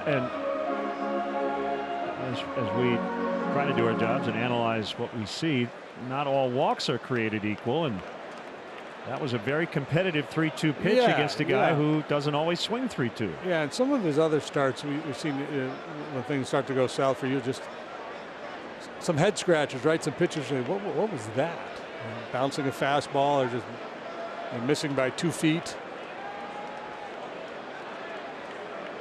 He has fanned Yelich twice.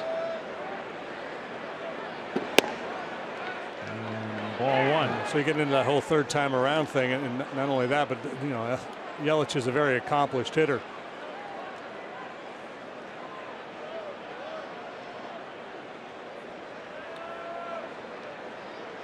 Second time they've had a man in scoring position today.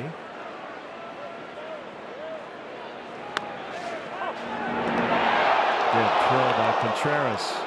Kane able to get back.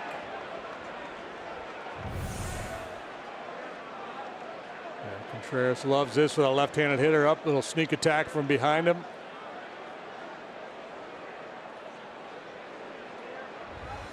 And we will play on. No challenge from Joe.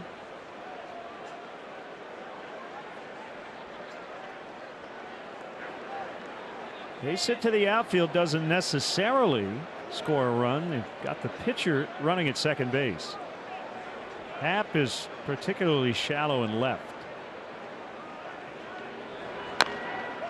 Topped foul to first. Yeah, and I think if the pitcher's not out there, you're probably not playing as shallow, but you have an opportunity to make a play on the opposing pitcher here, so it makes sense to shorten up, especially on the outfield. Pull side, he's more likely to drive the ball, but pitcher on second base, line drive hitter, wind blowing in, all those things factor into the positioning out there. Moore's cheating a little bit to the gap in left center, and Happ is shallow in left, so yeah, line drive base hit to left, and I don't think Ed Cedar tries to score him. Fans have been chanting you when he's gotten the 2 strikes here lately.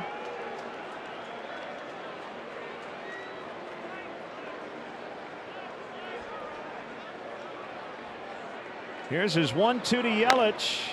We'll try it again.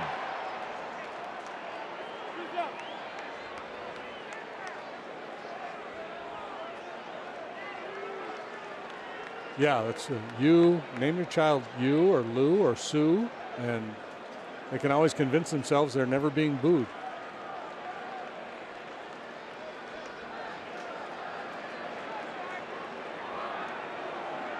Johnny Cash once sang about a boy named Sue.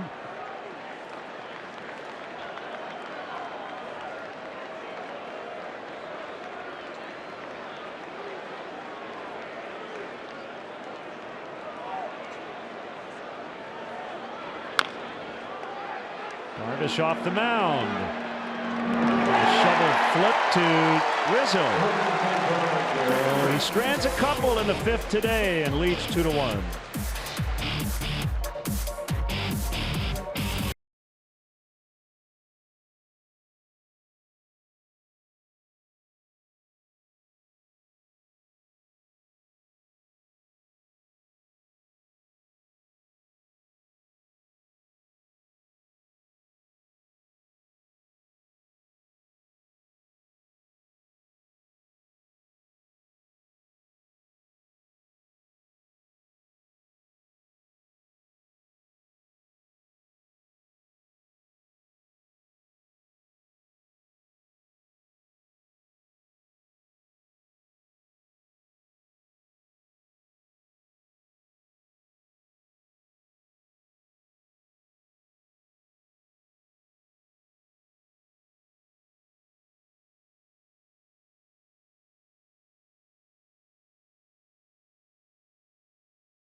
It's Houndstooth Saloon. If you aren't headed to Wrigley, watch today's NBC Sports broadcast at Houndstooth Saloon.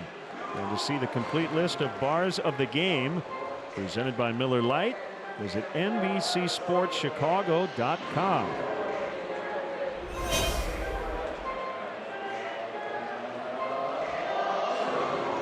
Yes, bars of the game. It's not bar of the games. Right? Like runs batted in. Sons-in-law. Runs batted in.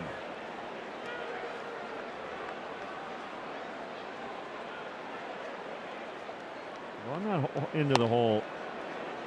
He has 23 RBI. Yeah, 23 RBIs. Yeah. I never joined the RBI revolution either. The other thing that's creeping into baseball that I'm not a big fan of, and I've probably said it, is this whole both sides of the ball. Right, that's football terminology. Football term, yeah. I don't love walk-off. I prefer game ending, but every once in a while I'll use walk-off. Because theoretically every game is a walk-off, right? Somebody walks off the field. Yeah, that's true.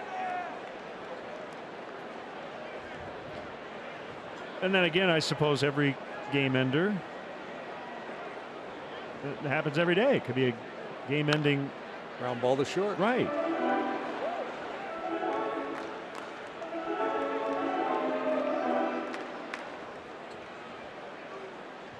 It looks like Eric Sogard in a Cubs uniform. Line and a right for you, Darvish, and it's going to go to the wall.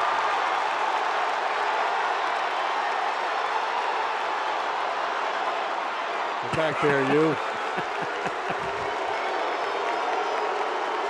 You for 2. It's a chorus of yous raining down on him. First knock of the year. Doubled back on July 4th. Third career extra base hit, second double. It's a good looking hack right there. This is a fairly reluctant jog around the bases. I go for 2, okay. You don't want me to go for 3, do you? Peeking over the shoulder. Steps on a banana peel. Pretty hard bunt. Darvish really wasn't going anywhere as Almora is out. Yeah, with the pitcher out there at second base, I'm not a big fan of that bunt. It's just, if you've got a position player with more experience on the bases or a very athletic pitcher who, a Mike Hampton type, maybe, but I like swing away there, especially with Almora's numbers against left-handed pitching. And good thing Darvish didn't try to get to third. He would have been out by 30 feet. Yeah, that's just, he's not going to get a big secondary. He's not going to anticipate bunt there. Might be a situation where Albert overthought it a little bit, thinking I'm going to be a team guy here, get a bunt down, and if I don't get a knock, I'll at least move him over, but didn't have the right guy on base.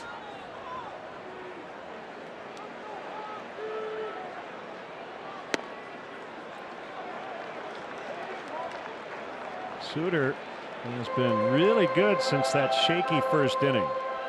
The Darvish double, the first ball out of the infield since the first inning.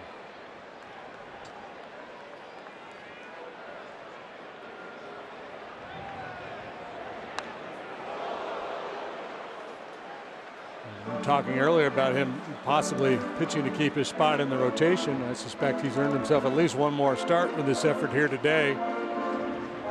Got exactly 5 innings in 4 of his 5 starts. His other one, he went 5 1/3.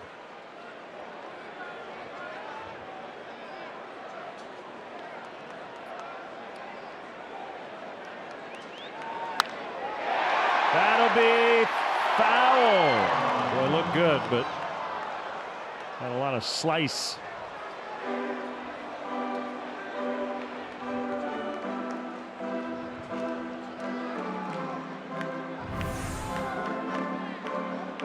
That's me off the tee almost every time.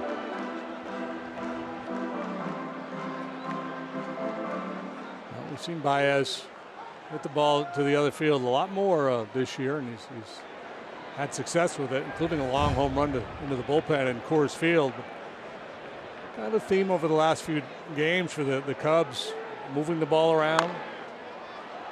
Suter will field this one. I thought Darvish might be on the move that time. He's been anchored to second base. It'll be up to Rizzo. Number 44, first baseman, Anthony Rizzo. Boy, the pitchers in Jackets Twitter accounts not having a good day today. Been real quiet. Both starters with a hit.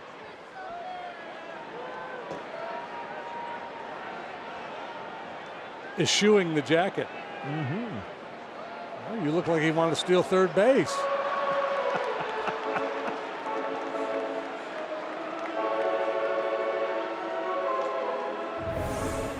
Watch the reaction right here. Don't. Hold his hand up. We're good. We're good here.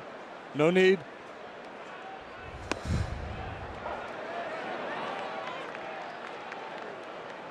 Opposite field single for Anthony first time up, and then a sharp ground ball up the middle, but Sogard was there to make the play on him.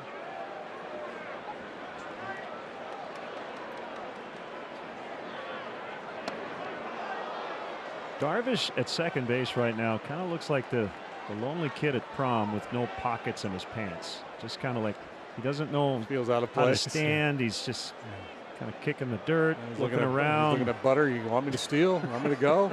He's having some fun out there.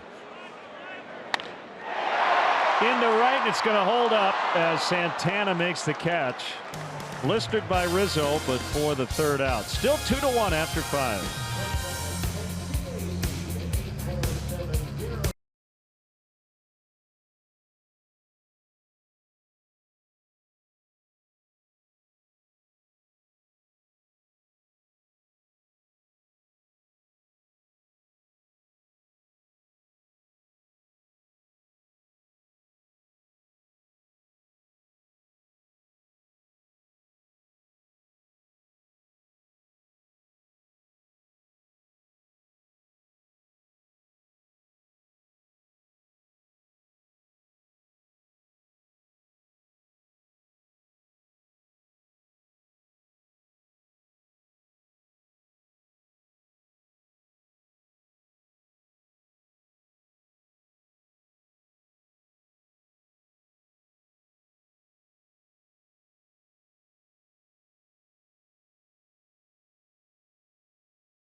Restaurateurs, bartenders, and barista professionals tonight. All participants 21 and older who purchase tickets through the Cubs Community Nights page will receive a pair of Cubs-themed texting gloves presented by Jim Beam.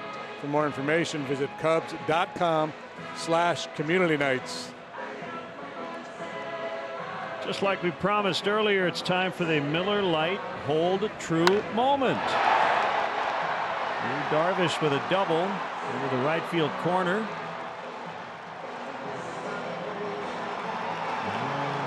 Nice recovery after the slip around second base. Is that a stand-up double or is it a fall-down double? Crawls back to safety.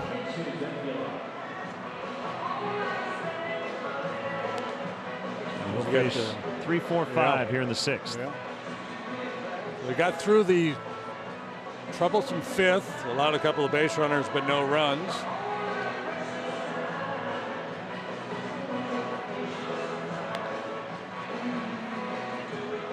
Second time he's pitched against the Brewers this year, and he's been very good both times. Struck out 9 last time. He has 3, 4, 5, 6, 7 punch outs this afternoon.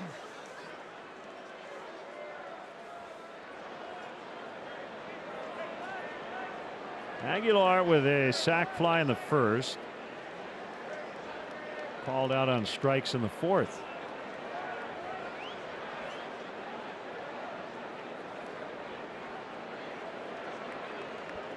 Play him strong pull on the infield.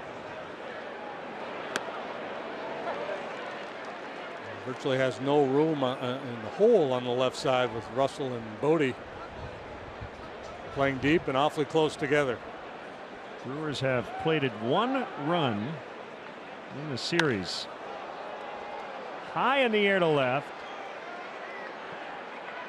Happ looking for room. He's got it in fair territory.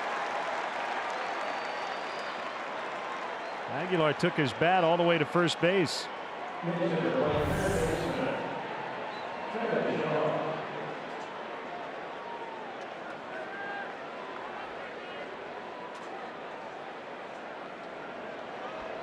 Find the wall, find the ball.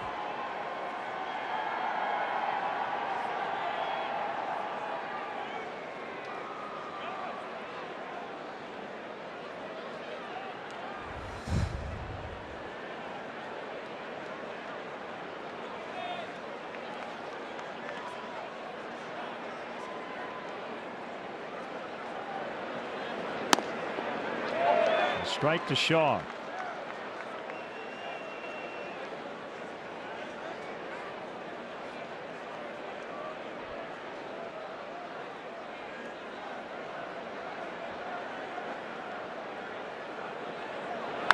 Shaw has found a home with the Brewers after being acquired from Boston. And Steve Cishek gets loose.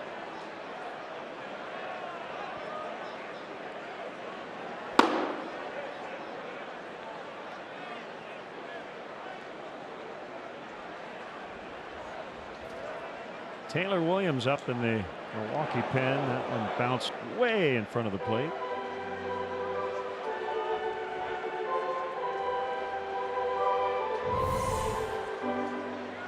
It's just a scud.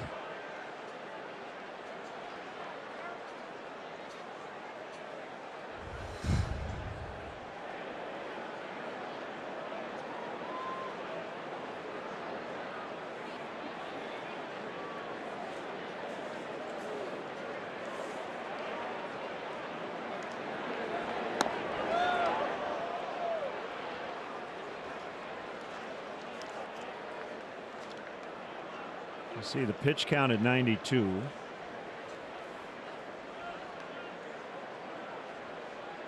Darvish working with a 2-1 advantage in the 6th.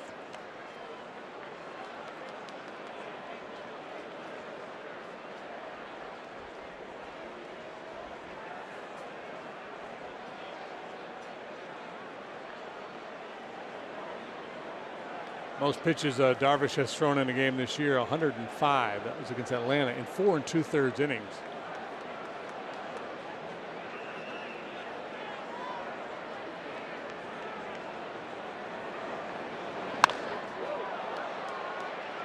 Happ will make the grab. So 2 away. Winning the game is paramount. I think secondarily for Darvish, looking at it from the coaching staff's perspective, is to have him walk out of here feeling good about himself, so he can get this final out. I'm sure that that'll be it. 6 solid innings.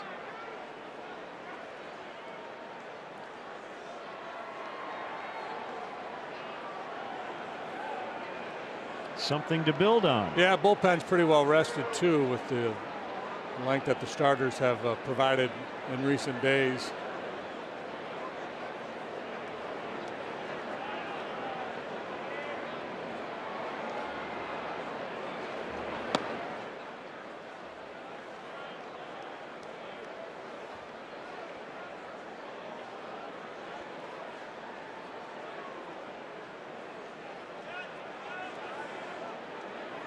It was 1-0 to Santana. Now 1-1. Interesting, just 7 hits total in this ball game, and each of the pitchers have 1.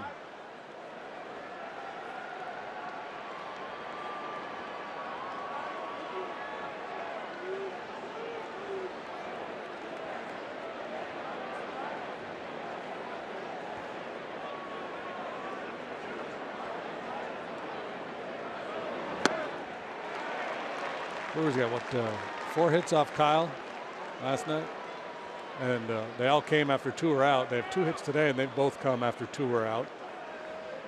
And not many opportunities to put an inning together. So Hendricks and now Darvish really doing a nice job.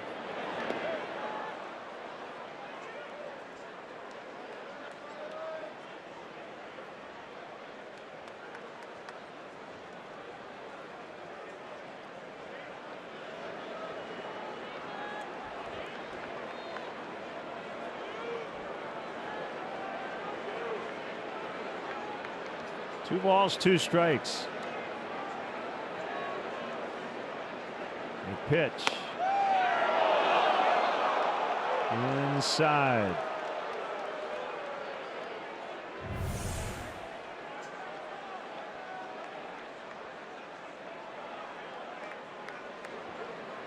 If you can get a guy to swing at that, really hard for him to do any damage.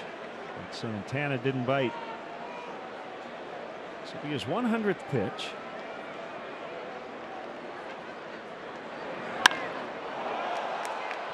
And Happ will have to go get it. Santana's got a double. So he's heating up after a slow start. 2 hits last night. He's reached twice today. Their 3rd hit, and this one also comes with 2 outs. And yeah, the last 2 sliders just haven't done much. The one hung inside off the plate. This one stays out over the heart of the plate. Got turned around a little bit on that one. Would not have mattered. Ball really blistered by Santana.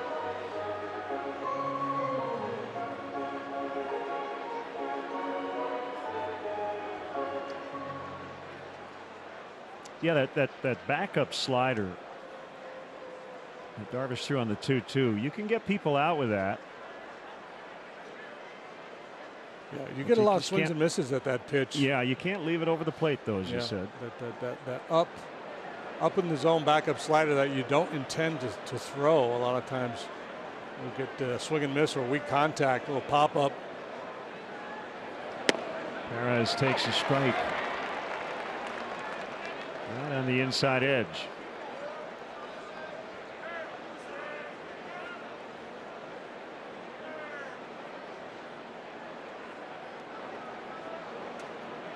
Real good stretch of starts here for the Cubs rotation. Coming out of the off day on Monday. Tyler Chatwood 6+ gave up a run. Lester 7 innings 3 runs in a loss. Hendricks 7 shutout last night. Darvish 1 unearned run so far today.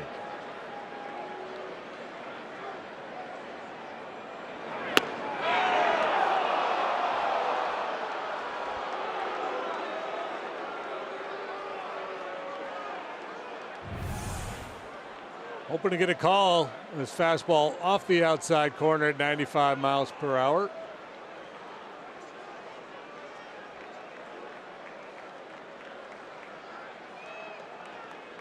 Good try, but it was off the plate. Good 0-2 pitch. I mentioned earlier, Perez, a guy who likes to swing the bat. You might not have to throw him a pitch over the plate here to get him out. In fact, you probably shouldn't until you get to 3-2 at least.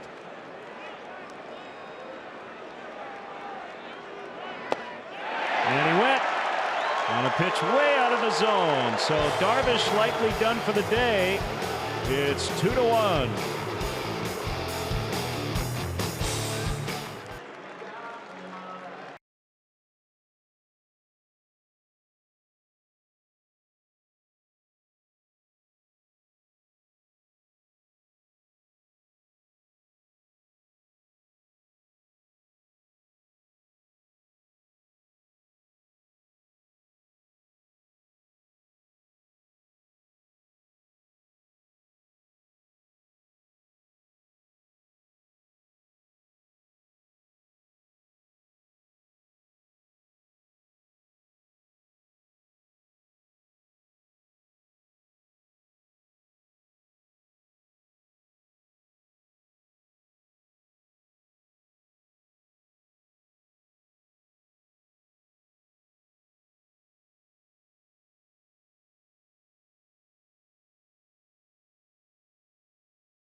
Cubs Authentic Fan Night of the season on Monday. Here at Wrigley Field, the Cubs will take on the Rockies.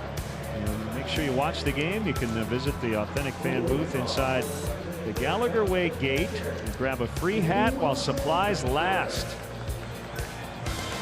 It'll be a fun evening. Taylor Williams will now work. Look at his strikeouts, 14 in just over 7 innings of work. Yeah, they got a couple of young arms out there in the pen that can really cut it loose. He and Hader from the left side. He's got a little bit of big league time last year, just a handful of appearances. So there's a slider at 85, just nasty. But he'll sit comfortably 95, can get up 97, 98 miles per hour with that heater.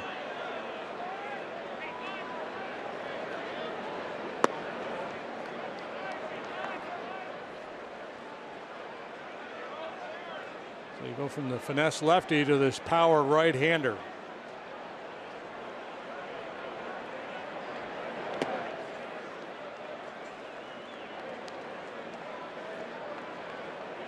A real big guy, listed at 5'11", 188.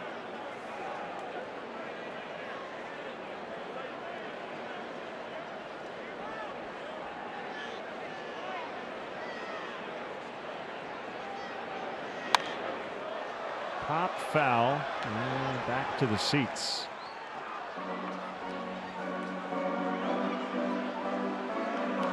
$35,579 in the ballpark today.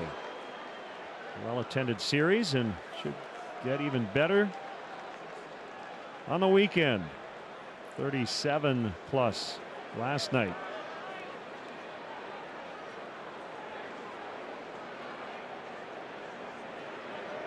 Everything else in baseball under the lights tonight.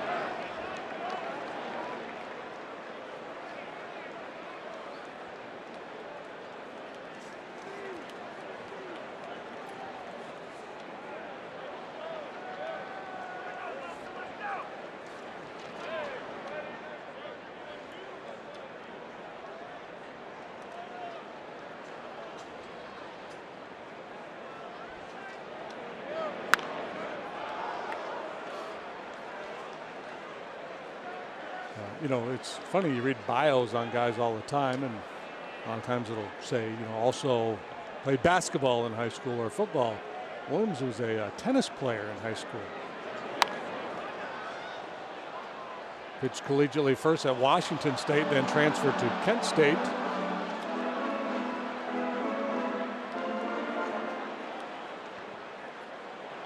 Fourth round pick of the Brewers in 2013.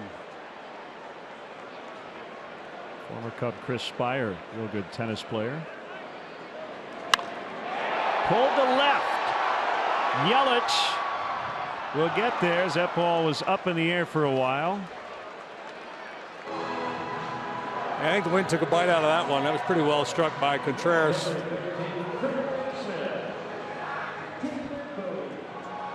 Yelich is an outstanding outfielder.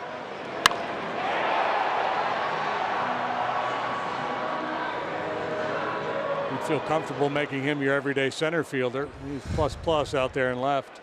Yeah, he plays all 3 spots.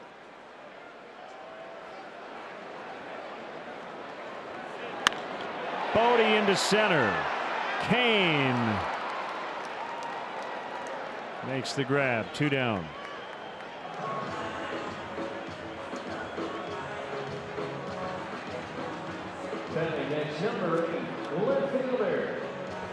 Now time for Lowe's whole team together. Let's take a look at the majors' top outfielders batting average. Collectively, the Cubs outfield batting .279. That's tops in the big leagues, just ahead of the Yankees, Sox, and Mariners.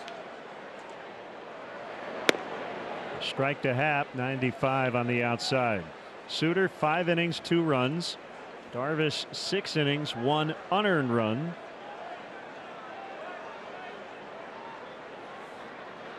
Looks like Steve Cishek will be the man in the 7th. Craig Counsell has to be really pleased with the way Suter hung in there. 4 of the 5 hits he allowed today came in the first inning.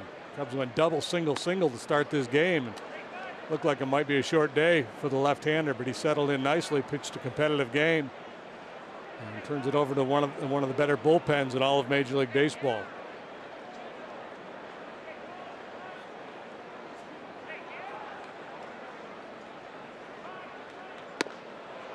Swing and a miss by Ian.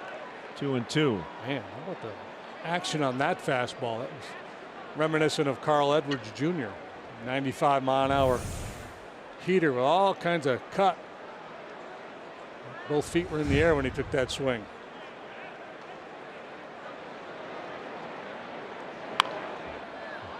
Riser that time, and not able to foul it back.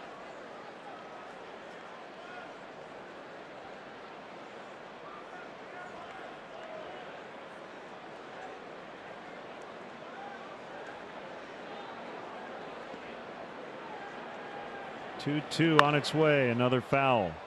Cubs looking to make it 5 out of 6 to start this season series.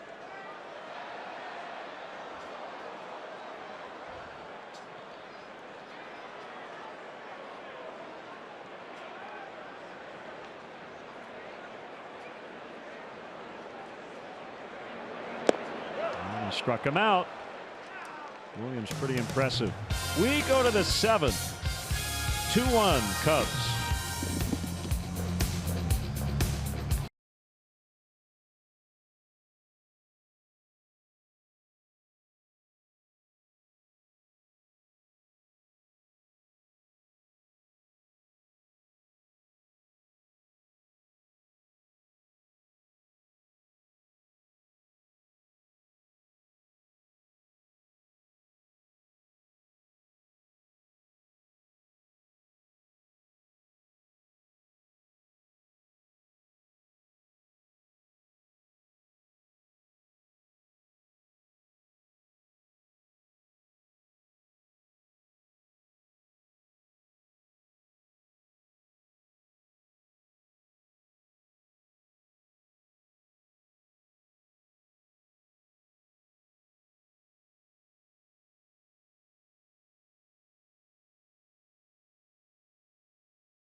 Cubs up 2-1 as we head to the 7th with this Miller Lite game report. And entering the afternoon, Maddon's club ranks 2nd in the National League, 4th overall in runs per game, producing over 5.5 in each contest so far this season. As we've seen today, the top of the lineup doing a lot of that damage when it comes to Almora and Baez. But coming soon, we think, according to the team, Bryant may be back in the lineup as early as tomorrow, and we would love to see that Brizzo duo back. I know the fans would. They've only played in 11 of the 23 games so far together this year, guys. Thanks, Kelly. And the other part of the Brizzo is we could add Zoe possibly coming back from the DL.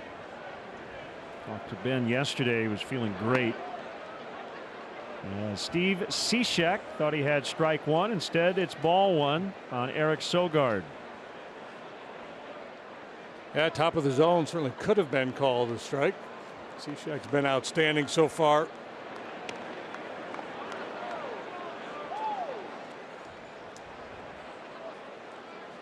High leverage situations, though. You get this stage of the game, 1-run ball game, trying to protect the lead. Your starter was outstanding. Whoop. Start channeling fastballs here. Sogard does not hit for power. I want to challenge him.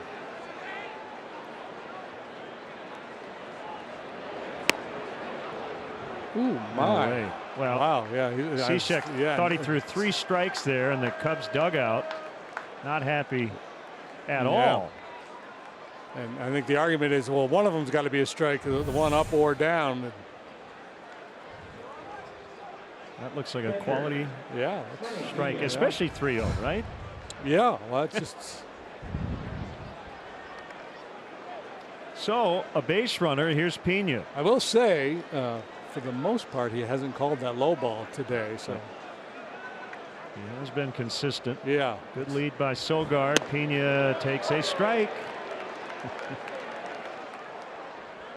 So if you believe, as both bullpens are active, that when you argue a little bit and get on that home plate umpire, you can buy a strike later, there's some evidence. Pulled left field. Sogard to third. Throw goes to second. Rizzo backing up the play. Fortunately, ran over there to field that ball.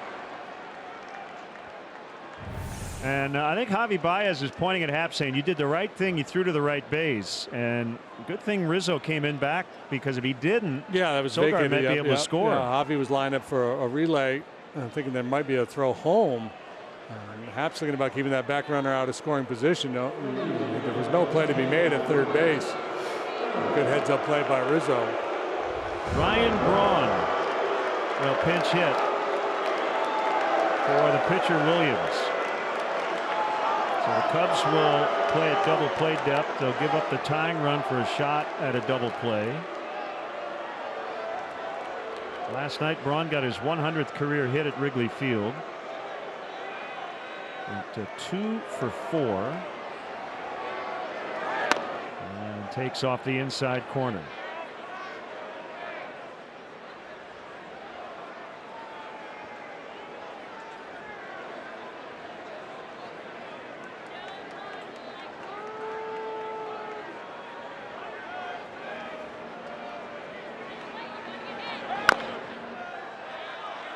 One and one.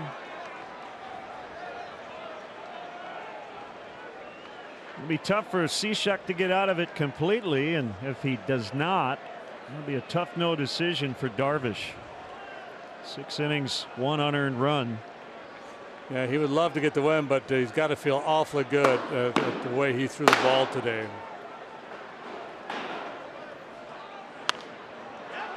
Popped up, not that deep. Almora trying to get behind it. Sogard ready to tag, and he's going to hold.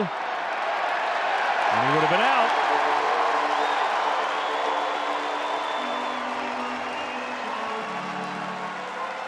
With the catch being the first out, I think that's the right play. Conservative there. Now, if the same thing were to happen here with 1 out, you probably send him. Almora backs up, and he's got a real head of steam as he sprints in to catch that fly ball. Throw able to carry the mound.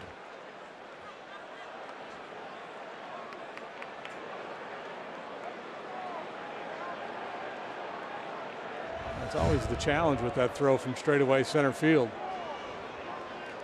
Lorenzo Cain reached down an error, singled, walked. First 3 times up.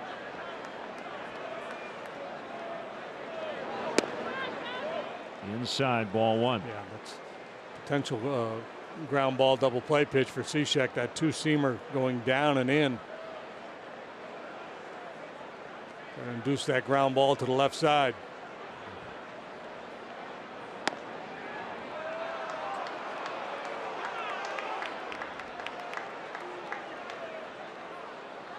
Battle of wills here. Cishek trying to get the ground ball with the inside fastball. Cain looking for something middle away. He can get elevated.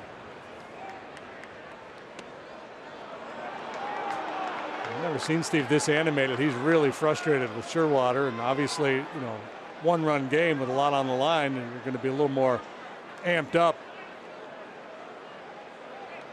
That one probably was a little bit low, but the frustration there from the first at bat of the inning.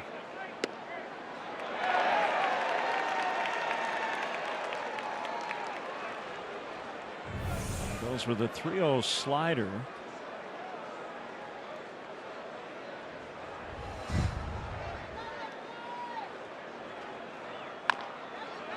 Toward third, and it's foul.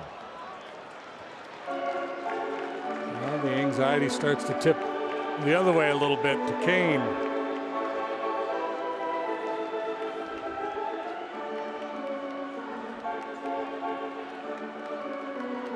Cubs have been holding a 2-1 lead since the bottom of the first inning. Milwaukee threatening, leadoff walk followed by a single. Long pop to short center. Now 3-2 on Kane. And they're now loaded for Yelich. Had a tough day against Darvish. Kane's been on all 4 times today. Reached on an error, single, walk. Yelich probably will face a lefty.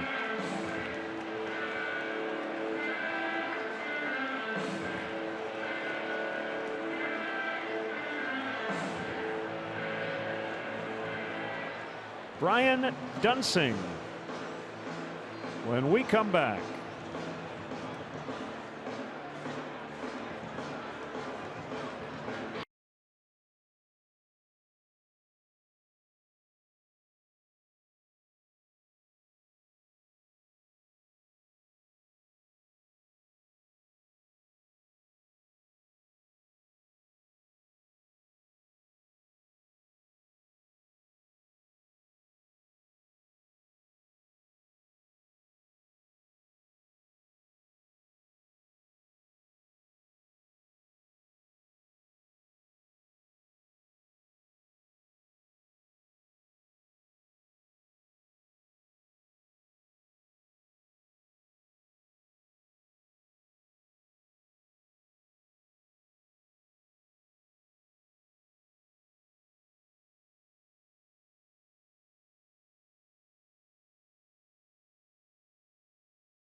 Get Cubs home screen icons and features such as MLB.TV Game of the Day, pitch tracking, in-game highlights, live radio broadcast, stats, news, and more. Download MLB At Bat today. Brian Dunsing to face Christian Yelich. Sogard at third, Pena second, Kane first. 1 out and a 1-run game. And low for a ball. Generally, you got to hit it that far. And remember, the wind is blowing in, so even a little deeper than that for a sac fly to be successful. Lefty's just 1 out of 13 against Brian so far this year. Yelich, those guys though that hangs in there well against left-handed pitching.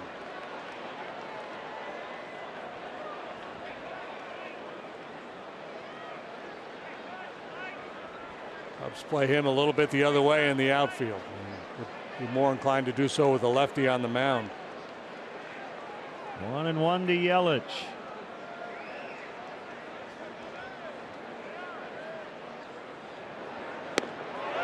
Nice.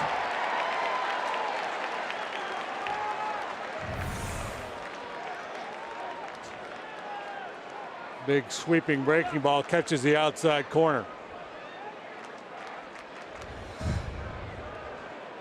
That's the swing pitch right there. The 1-1. Huge difference statistically between 1-2, 2-1.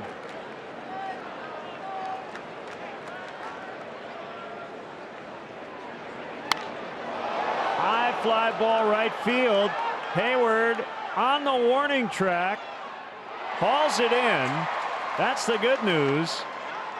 Yelich with a sacrifice fly, and on just about any other day he would have had a go-ahead grand slam. It's 2-2.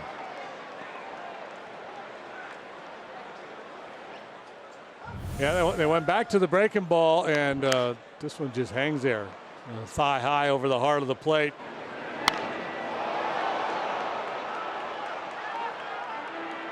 Jason for a minute looked like he was having a hard time finding it, but ultimately does. No decision for Darvish. Back to the bullpen. Pedro Strop against Jesus Aguilar when we come back.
Looks like you're doing yoga out there. Everybody, downward dog. We got more important things to deal with. Yes, we do. All right. Pedro Strop with runners at first and third. Tie ball game.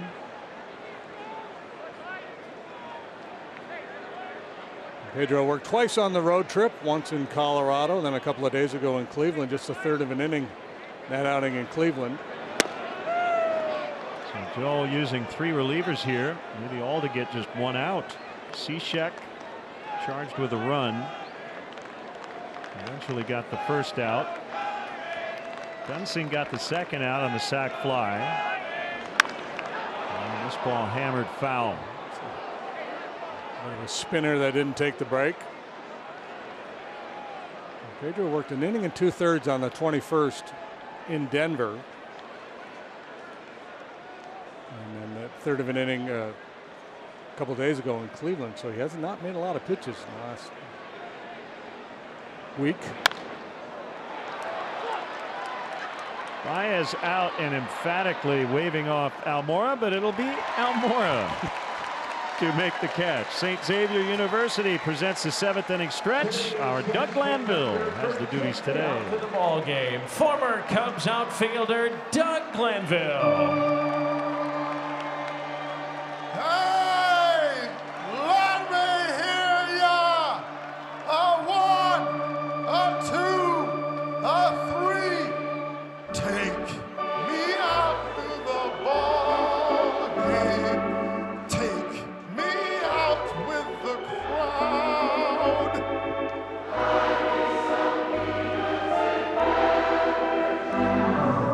I don't care if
Left-hander Dan Jennings will take over on the mound. They've used Suter, Williams, and now Jennings. Jennings, a veteran. He is pitching for the 14th time. He's been busy. Picked up a couple wins along the way. Fastballs and sliders.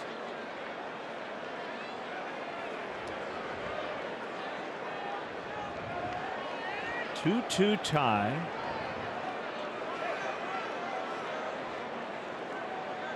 And here we go. Pounding ball foul.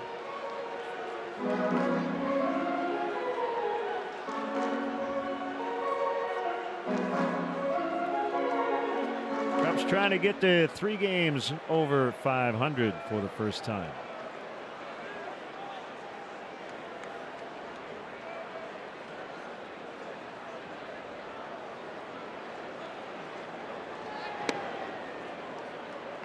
Off the outside corner.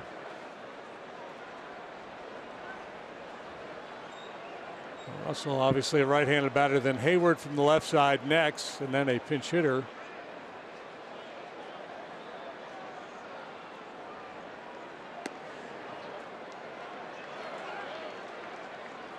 Schwarber, Listella available from the left side. Caratini, the switch hitter, and possibly Chris Bryant. Not sure if Joe would use him today or not. My guess is no. I saw Edwards up. Jeremy Jeffress also getting loose for Milwaukee.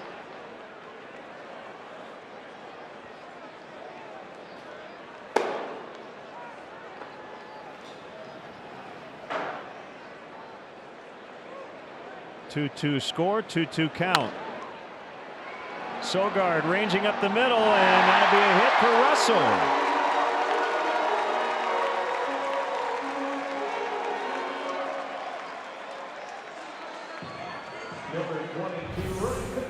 He had to travel a long way to get this one. Russell would have beaten it either way.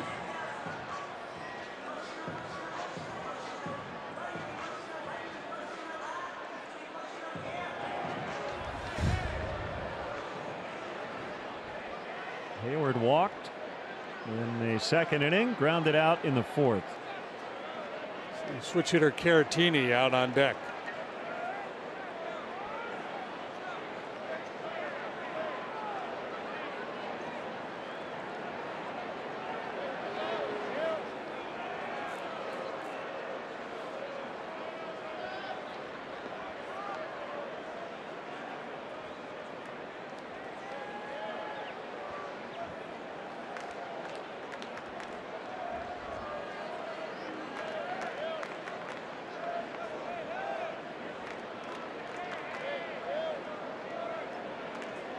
Shaw in on the grass at third. The bunt goes to Braun. He'll tag Hayward. He will be credited with a sacrifice.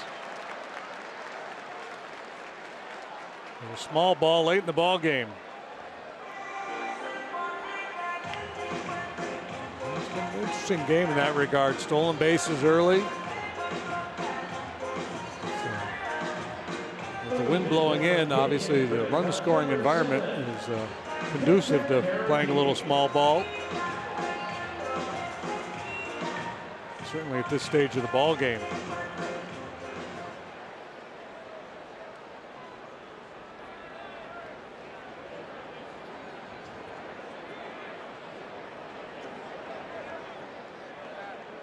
Jennings for the switch hitter Caratini, then I'm sure it'll be Jeffress for Almora.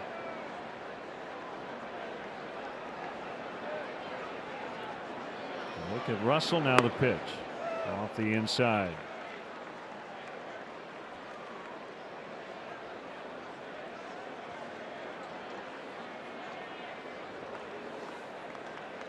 Victor had a couple of hits in the ball game last night. He got the assignment behind the plate. Really helped his catcher's ERA too. Yeah. No runs allowed.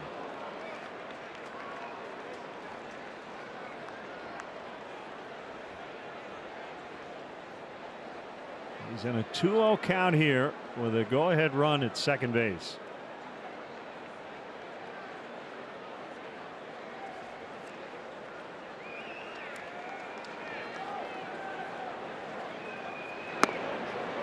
That is a called strike.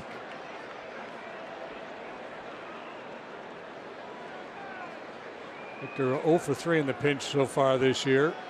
Batting .214 as a right-handed hitter. 3 out of 14, so not a lot of at-bats.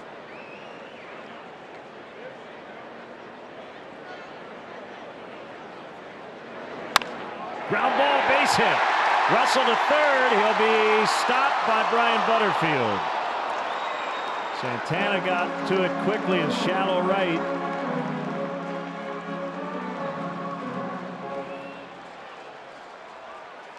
The runners at the corners with one out for Almora.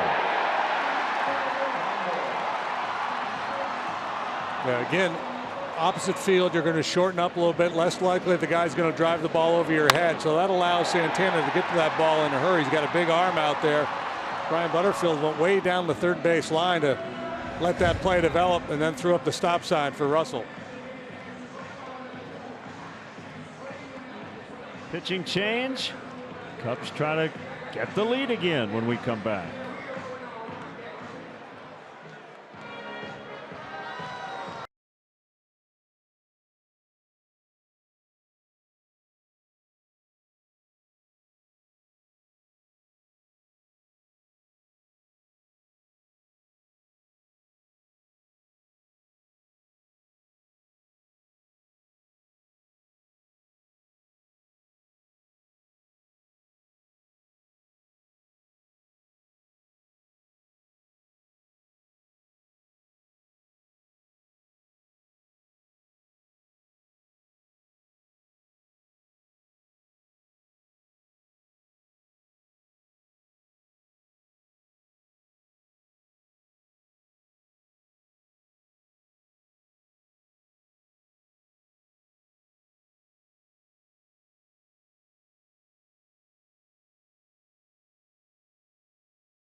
Will get the start against Zach Davies.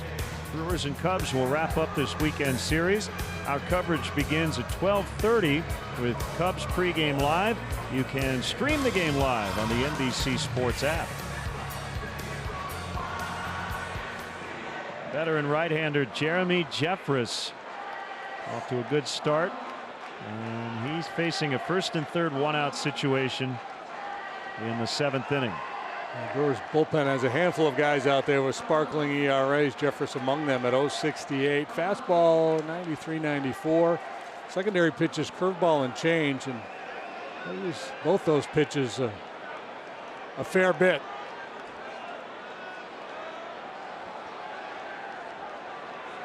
Squeeze could be in order here.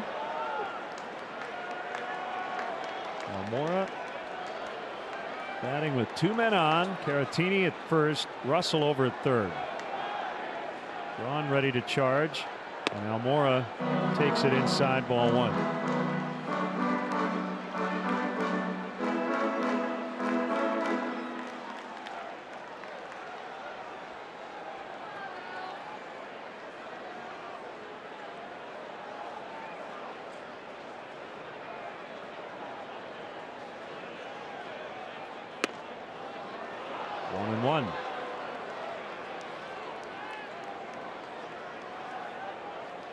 Over 60% of the balls in play against Jeffress have been on the ground.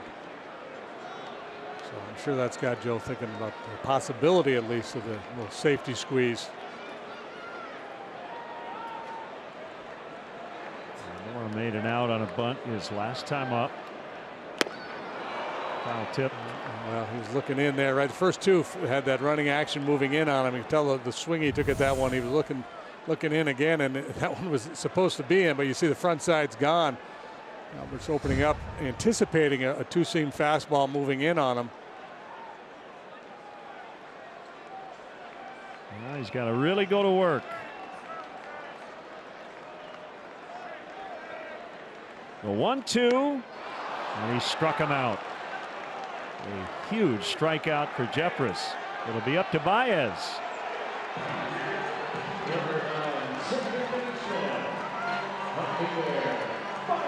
Baez with an RBI single, stolen base, and a run in the first. Right back inside to get the swing and miss from Albert,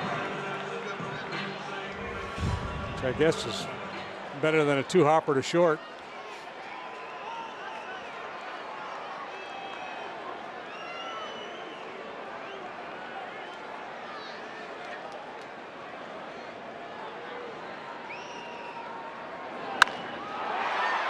There's about a three-hopper. Sogard can't make the play. Cubs lead 3-2.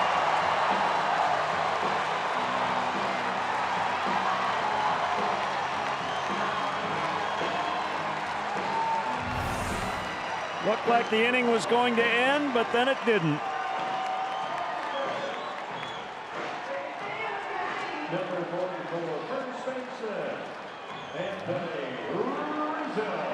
So an error. Yeah, that's a play big league shortstop's expected to make. E6 on Sogard. Cubs will accept a little charity.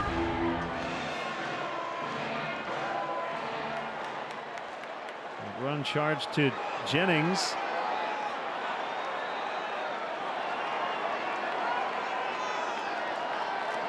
Even though it's unearned.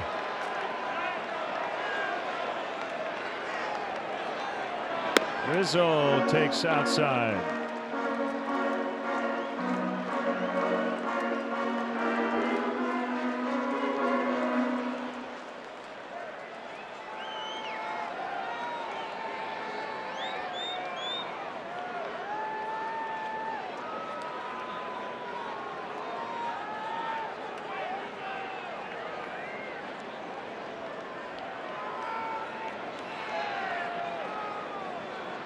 Jeffress ready. Wide again. Cubs lead 3-2. Brewers had just tied it in the top of this seventh inning.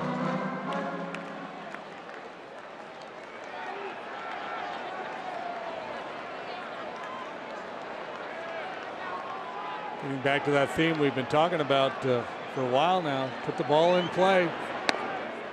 Well, especially late. There's so many good arms in Major League bullpens. And, you look at the spike in strikeouts in the game overall, and then from the seventh inning on, with all these guys that are throwing 98 miles an hour, the ability just to put it in play, force the other team to make plays. There's an infield single that get this started. Sack bunt, pinch hit, base hit by Caratini, obviously huge. That's funny you mentioned. At least Almora didn't hit a two-hopper to short. It was that third bounce, that little short hop, that ate up Sogard on the Baez ball, allowing the Cubs to take the lead again.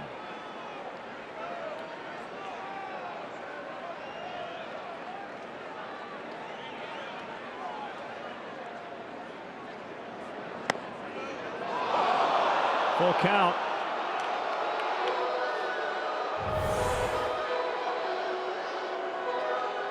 Anthony didn't like it. Crowd didn't like it, but it appeared to be a pretty good pitch. He just hit one into the corner.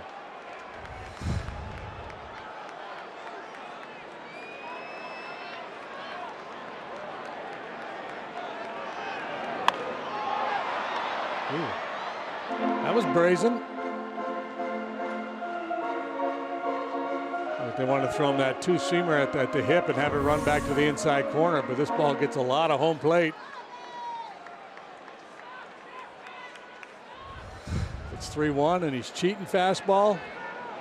Might hit it in the bleachers.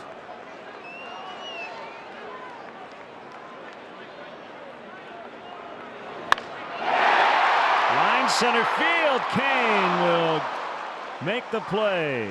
Boy, Rizzo hit that one on the button. He's lined out a couple of times today. Cubs benefit from the air. Russell's in, 3-2 after 7.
Today in what will be a no decision, as he went 6 innings, gave up 1 unearned run. That was it.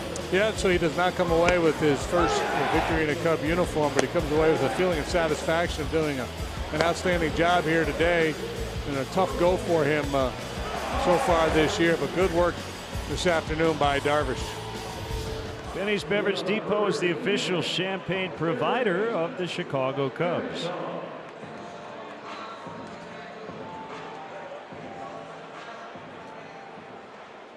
Well, in my baseball world, we just give the win to the most effective pitcher on the winning team. So he could still get a win, but that's not what the rules say. Carl Edwards Jr. here in the 8th. A 1-2-3 inning for Edwards in the ball game last night with a strikeout.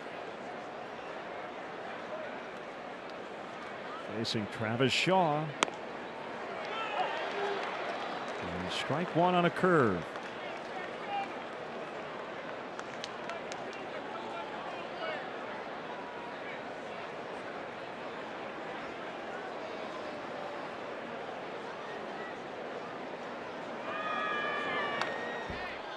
To the high one that time.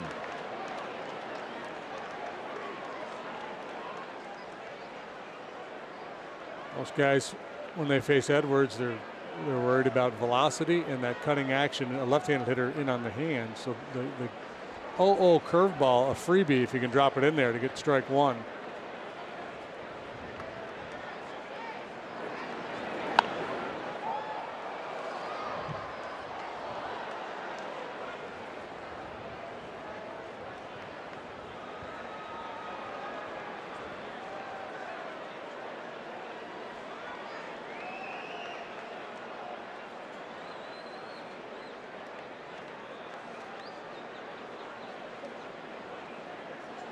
Another 0-2 on its way.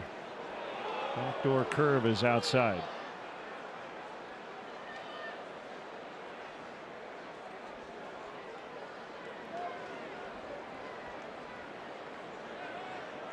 Brewers tied it on a sac fly in the 7th. Actually, both their runs today have come on sacrifice flies.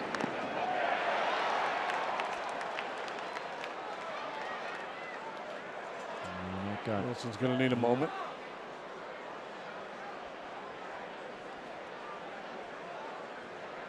Yeah, it's been a very sacrificial day. Couple sac flies, sac bunts.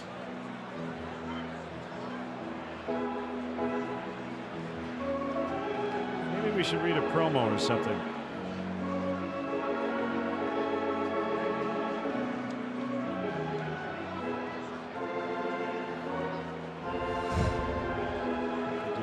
Yeah, needs a moment.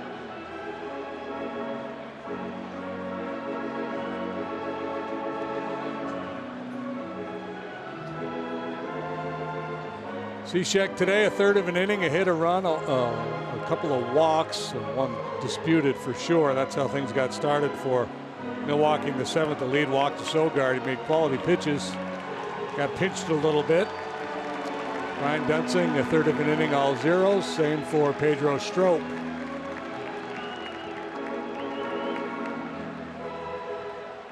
Bullpen pitching lines brought to you by Wilson Contreras needs a moment to regroup. Well, I was going to add, it's not something you can really laugh about, and we have a shot of him, and he's laughing.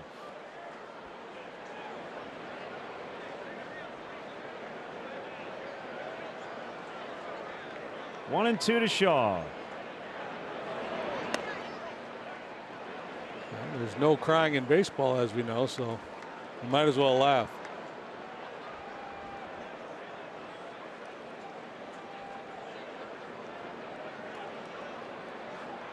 That's tough. He's dangerous. He hits for power. He'll also take his walks. Got to execute. Fought off a tough pitch there.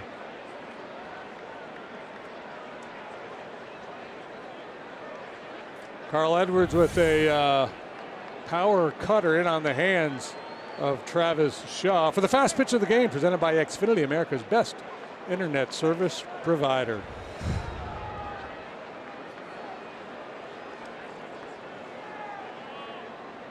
It's number 8 of the sequence. Backdoor cutter. Brandon Belt for the Giants the other day had a 21 pitch at bat. Yeah, longest in what? Well, since I've been keeping track of that, I guess. Yeah, 30 years. So I saw it's been portrayed as the longest at bat ever. Yeah, we don't know. It's back not. Back in the day, back in the dead ball era, that's all those guys did was foul the ball off. Ooh, my. That borderline that guys aren't getting. 3-2. See, that's the one, and we talked about earlier, he's been consistent. Well, consistent's one thing, but I think most of us would prefer right. And again, it's not egregious, it's borderline.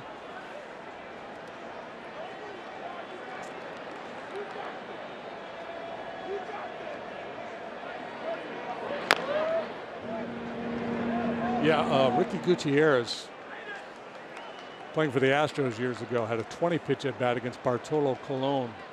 And that was old Bartolo, or I guess I should say young Bartolo. It was, throwing 96 miles an hour.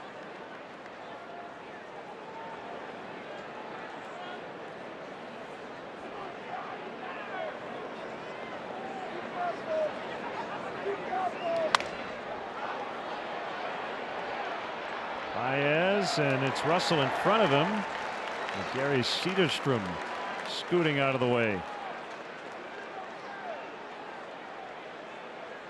So it ends up being 11 pitch at bat. So he was halfway to a belt. We talk about Belt, and I don't remember who the pitcher was. It's for the Angels, right? We credit the hitter, but the pitcher made a lot of quality pitches too in that sequence. Sorry. Jaime Barria. Jaime Barria was the pitcher.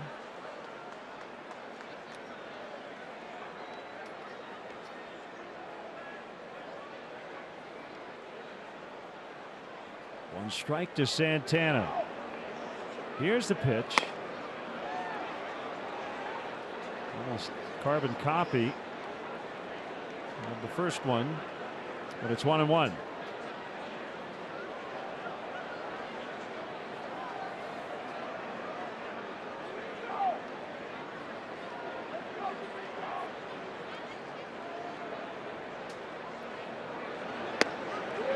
Curve strike, 1-2.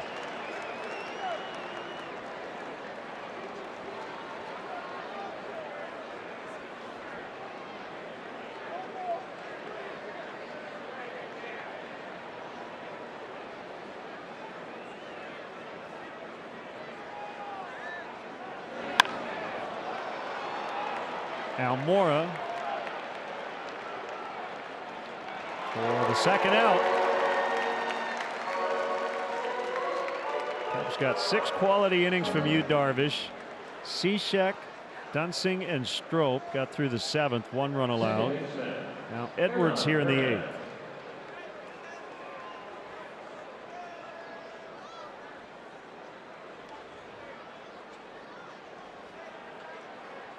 I suspect right about now Brandon Morrow's up, taking his jacket off, stretching a little bit.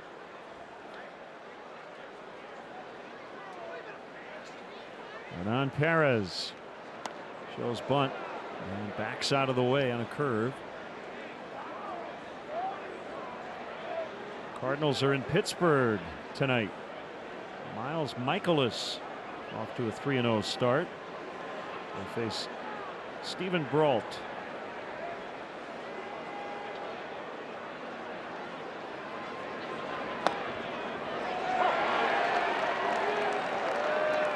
Corey Kluber pitches for Cleveland tonight.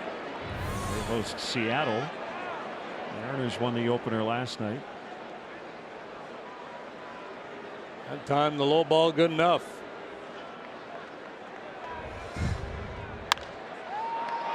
Another ball in the air. Right side of the infield for Javier Baez. Carl Edwards Jr. with a shutdown 8. 3-2 for the home team.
Getting this crowd going with a double into the right field corner in the 5th inning.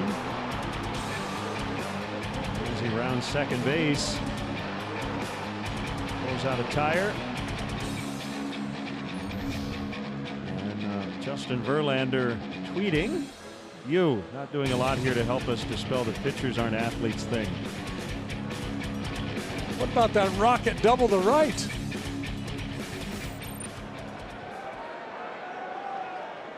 Yeah, that was a good looking swing. Oliver Drake to Wilson Contreras and a strike.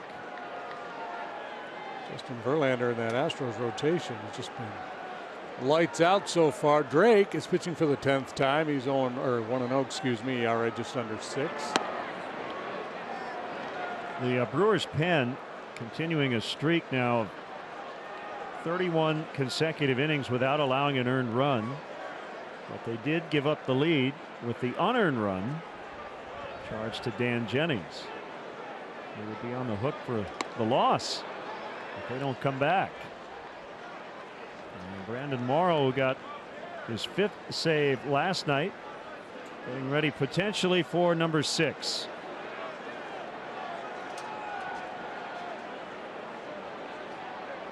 Pedro Strop got one out, but he could get a win, and it would be his third. Timing is everything. That would be the team lead, right? Sounds right. Yeah, he's tied with 3 other starting pitchers for the team lead currently, 2 wins. It's got a little bit of a funky delivery. Fastball, slider. Likes the curveball a little bit more than the slider, and the split finger pitch is a good option for him as well. Spent his first full year in the big leagues last year, splitting time between Baltimore and Milwaukee. He attended the Naval Academy.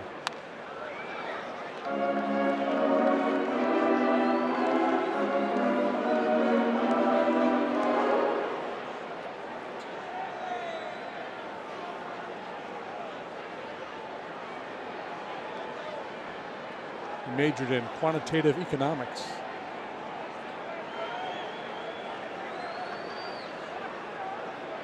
That's impressive. Yeah, I don't even know what it is, and I'm impressed. He strikes out Contreras to start the Cubs' 8th. 6th strikeout recorded by Brewer pitching here today. An elevated cheese above the belly button. That's a swing and miss pitch, especially if you got a little uppercut in your swing.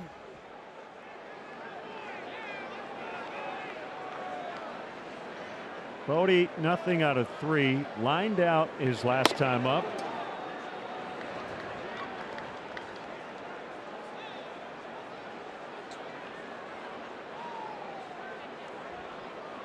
A 2-run first and 1 more in the 7th for the Cubs today. Brewers have scored twice in the series to this point. I don't know if David is a good bunter or not, but Shaw's really deep at third base. Most guys don't like to bunt after they have a strike on them. Some do, and sometimes it's the best time to do it because a lot of times that's when the third baseman backs off.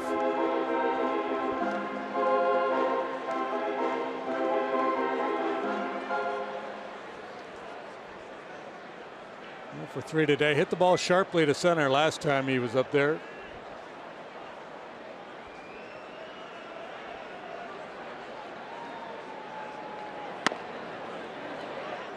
That pitch is off the inside corner.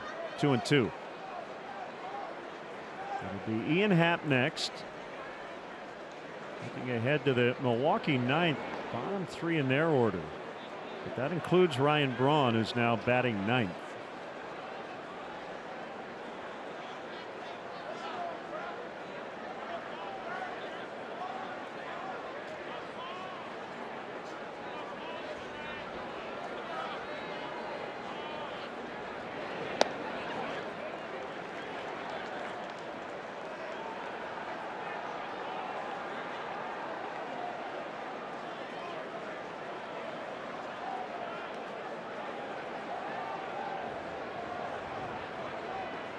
Break is set. Here's a 3-2 to Bodie. And another ball hit well, but for an out. And Santana had to battle the sun. Yeah, that's the nature of baseball. He had a pretty good day swinging the bat, but he's got nothing to show for it. Nothing for 4 for Bodie today. Let's update our hefty home run leaderboard. Baez and Schwarber leading the club with 7 home runs. Schwarber the latest. A game winner last night.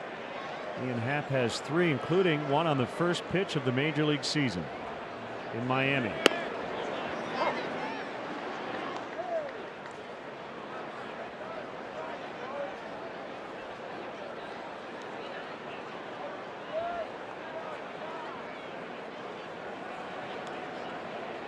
Shaw way off the line at third. Almost even with the bag.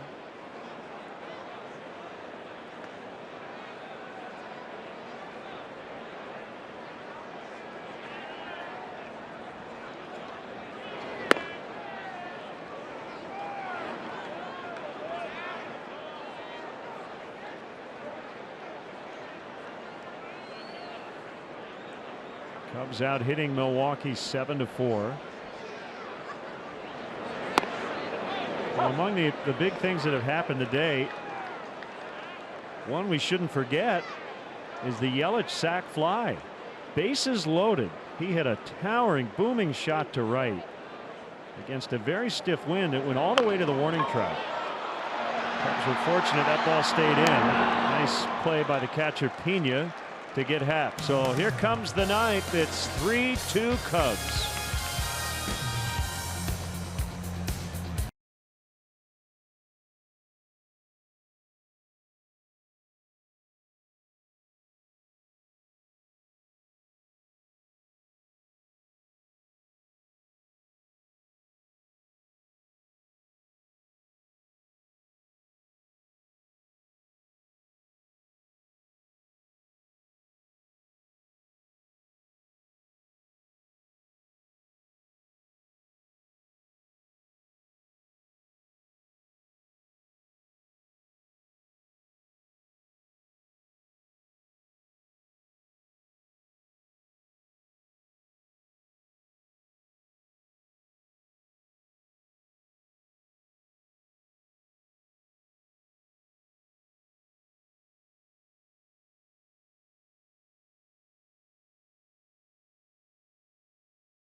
Cubs lead 3-2. A 1-0 win last night to snap Milwaukee's 8-game win streak. These division games are a lot of fun. Two teams that hope to be right there when we get into the stretch drive. Brandon Morrow 5 out of 5 in saved chances. 8 innings, 6 hits, walked 3, punched out 7. We saw him touch 99 on the gun last night. 98 right through the heart of the zone. Gets to jump on Sogard, who worked a leadoff walk back in the 7th and came around to score. And committed the key error in the bottom of the inning, allowing the Cubs to have this 3-2 lead.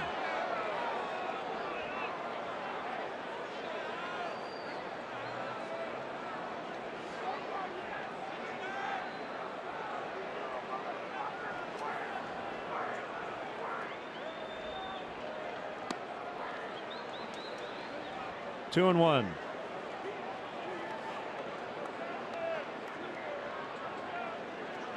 And averaging about 97 miles per hour with his heater. He also throws a slider and a cutter.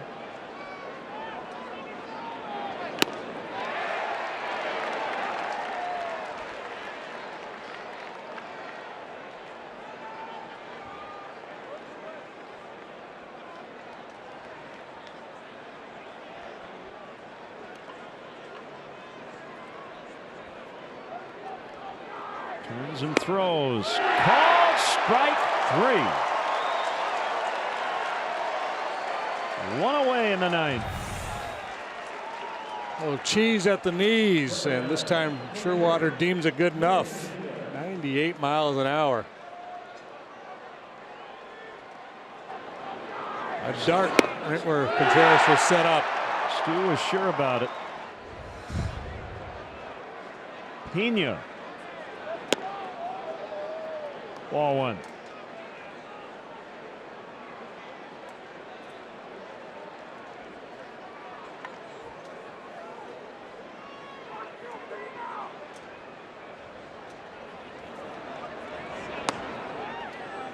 the inside corner.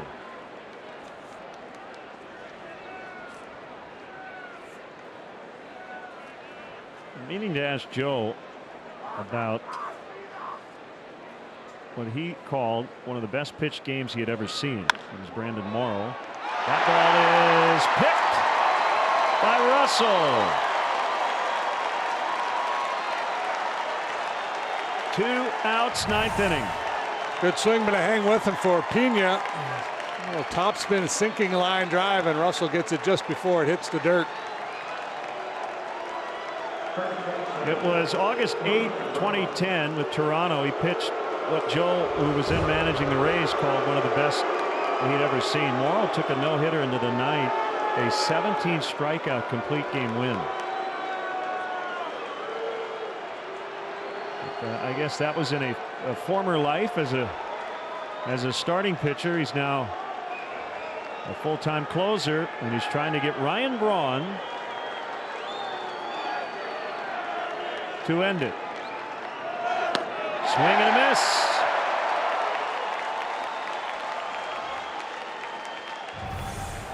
Trying to go down and away. It's a two-seam fastball, runs back to the inside part of the plate, but just throws it right by him. Strike 2. Not messing around. 99. Yeah, I think, well, I think you throw 98, 99, if you keep it down, out away from him a little bit, I mean, you might be able to punch that the other way for a single. The mistake breaking ball is the one that beat you here. Swing and a miss. Cubs win. Cubs win. Morrow must have had early dinner plans, because that did not take long. No drama whatsoever in the ninth today. No, you got to really like his approach. We haven't seen a ton of them yet, but he works quickly. He attacks hitters. And why not? When you've got 99 in your back pocket, why not get after him? It's beautiful work by Morrow here to finish off this ball game. So 1-0 last night, 3-2 here today. Two very close competitive games, and two big W's for the Cubs to start this homestand. Yep, it's been mostly about the pitching so far in this series, and the Cubs have been a little better. And they are now 5-1 versus Milwaukee.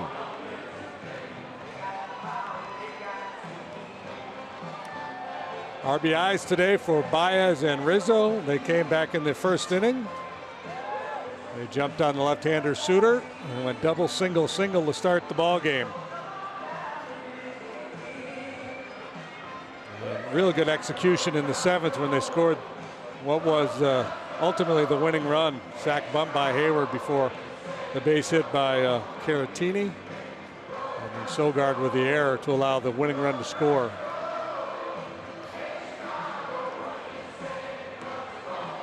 Kelly Crawl is on the field. It's our On the Diamond interview presented by James and Sons Fine Jewelers.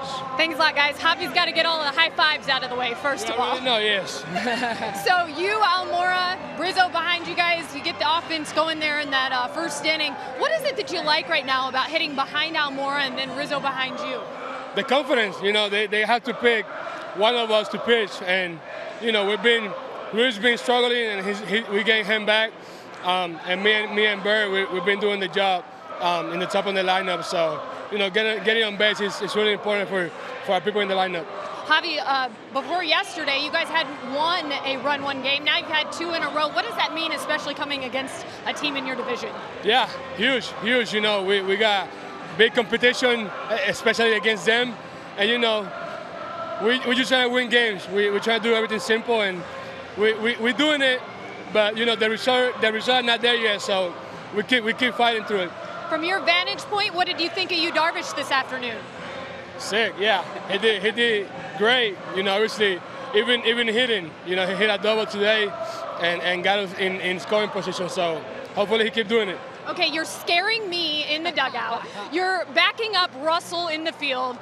I mean, how much fun are you having playing this game? Is it just the kid in you that comes out every day? Where does that energy come from? From the bottom of my heart, You gotta have fun. You gotta have fun either way. I saw you talking, I saw the little red light, and that was the perfect time to scare you, and I did, so it was fun. Okay, I'll have to work on getting you back. We appreciate it, Javi. Thank you. Guys. Thank you. Guys, there you go. I got to work on getting him back. Thank you, Kelly. Good stuff with our On the Diamond interview presented by James and Sons Fine Jewelers. For JD, for Kelly, for Doug, and our entire NBC Sports Chicago crew here at Wrigley Field. Len Casper with your final score, Cubs 3, Brewers 2. We're back with you Sunday at 12:30 for our pregame coverage for Game 4 of this series. Blue Cross Blue Shield of Illinois postgame live is next. Stay tuned.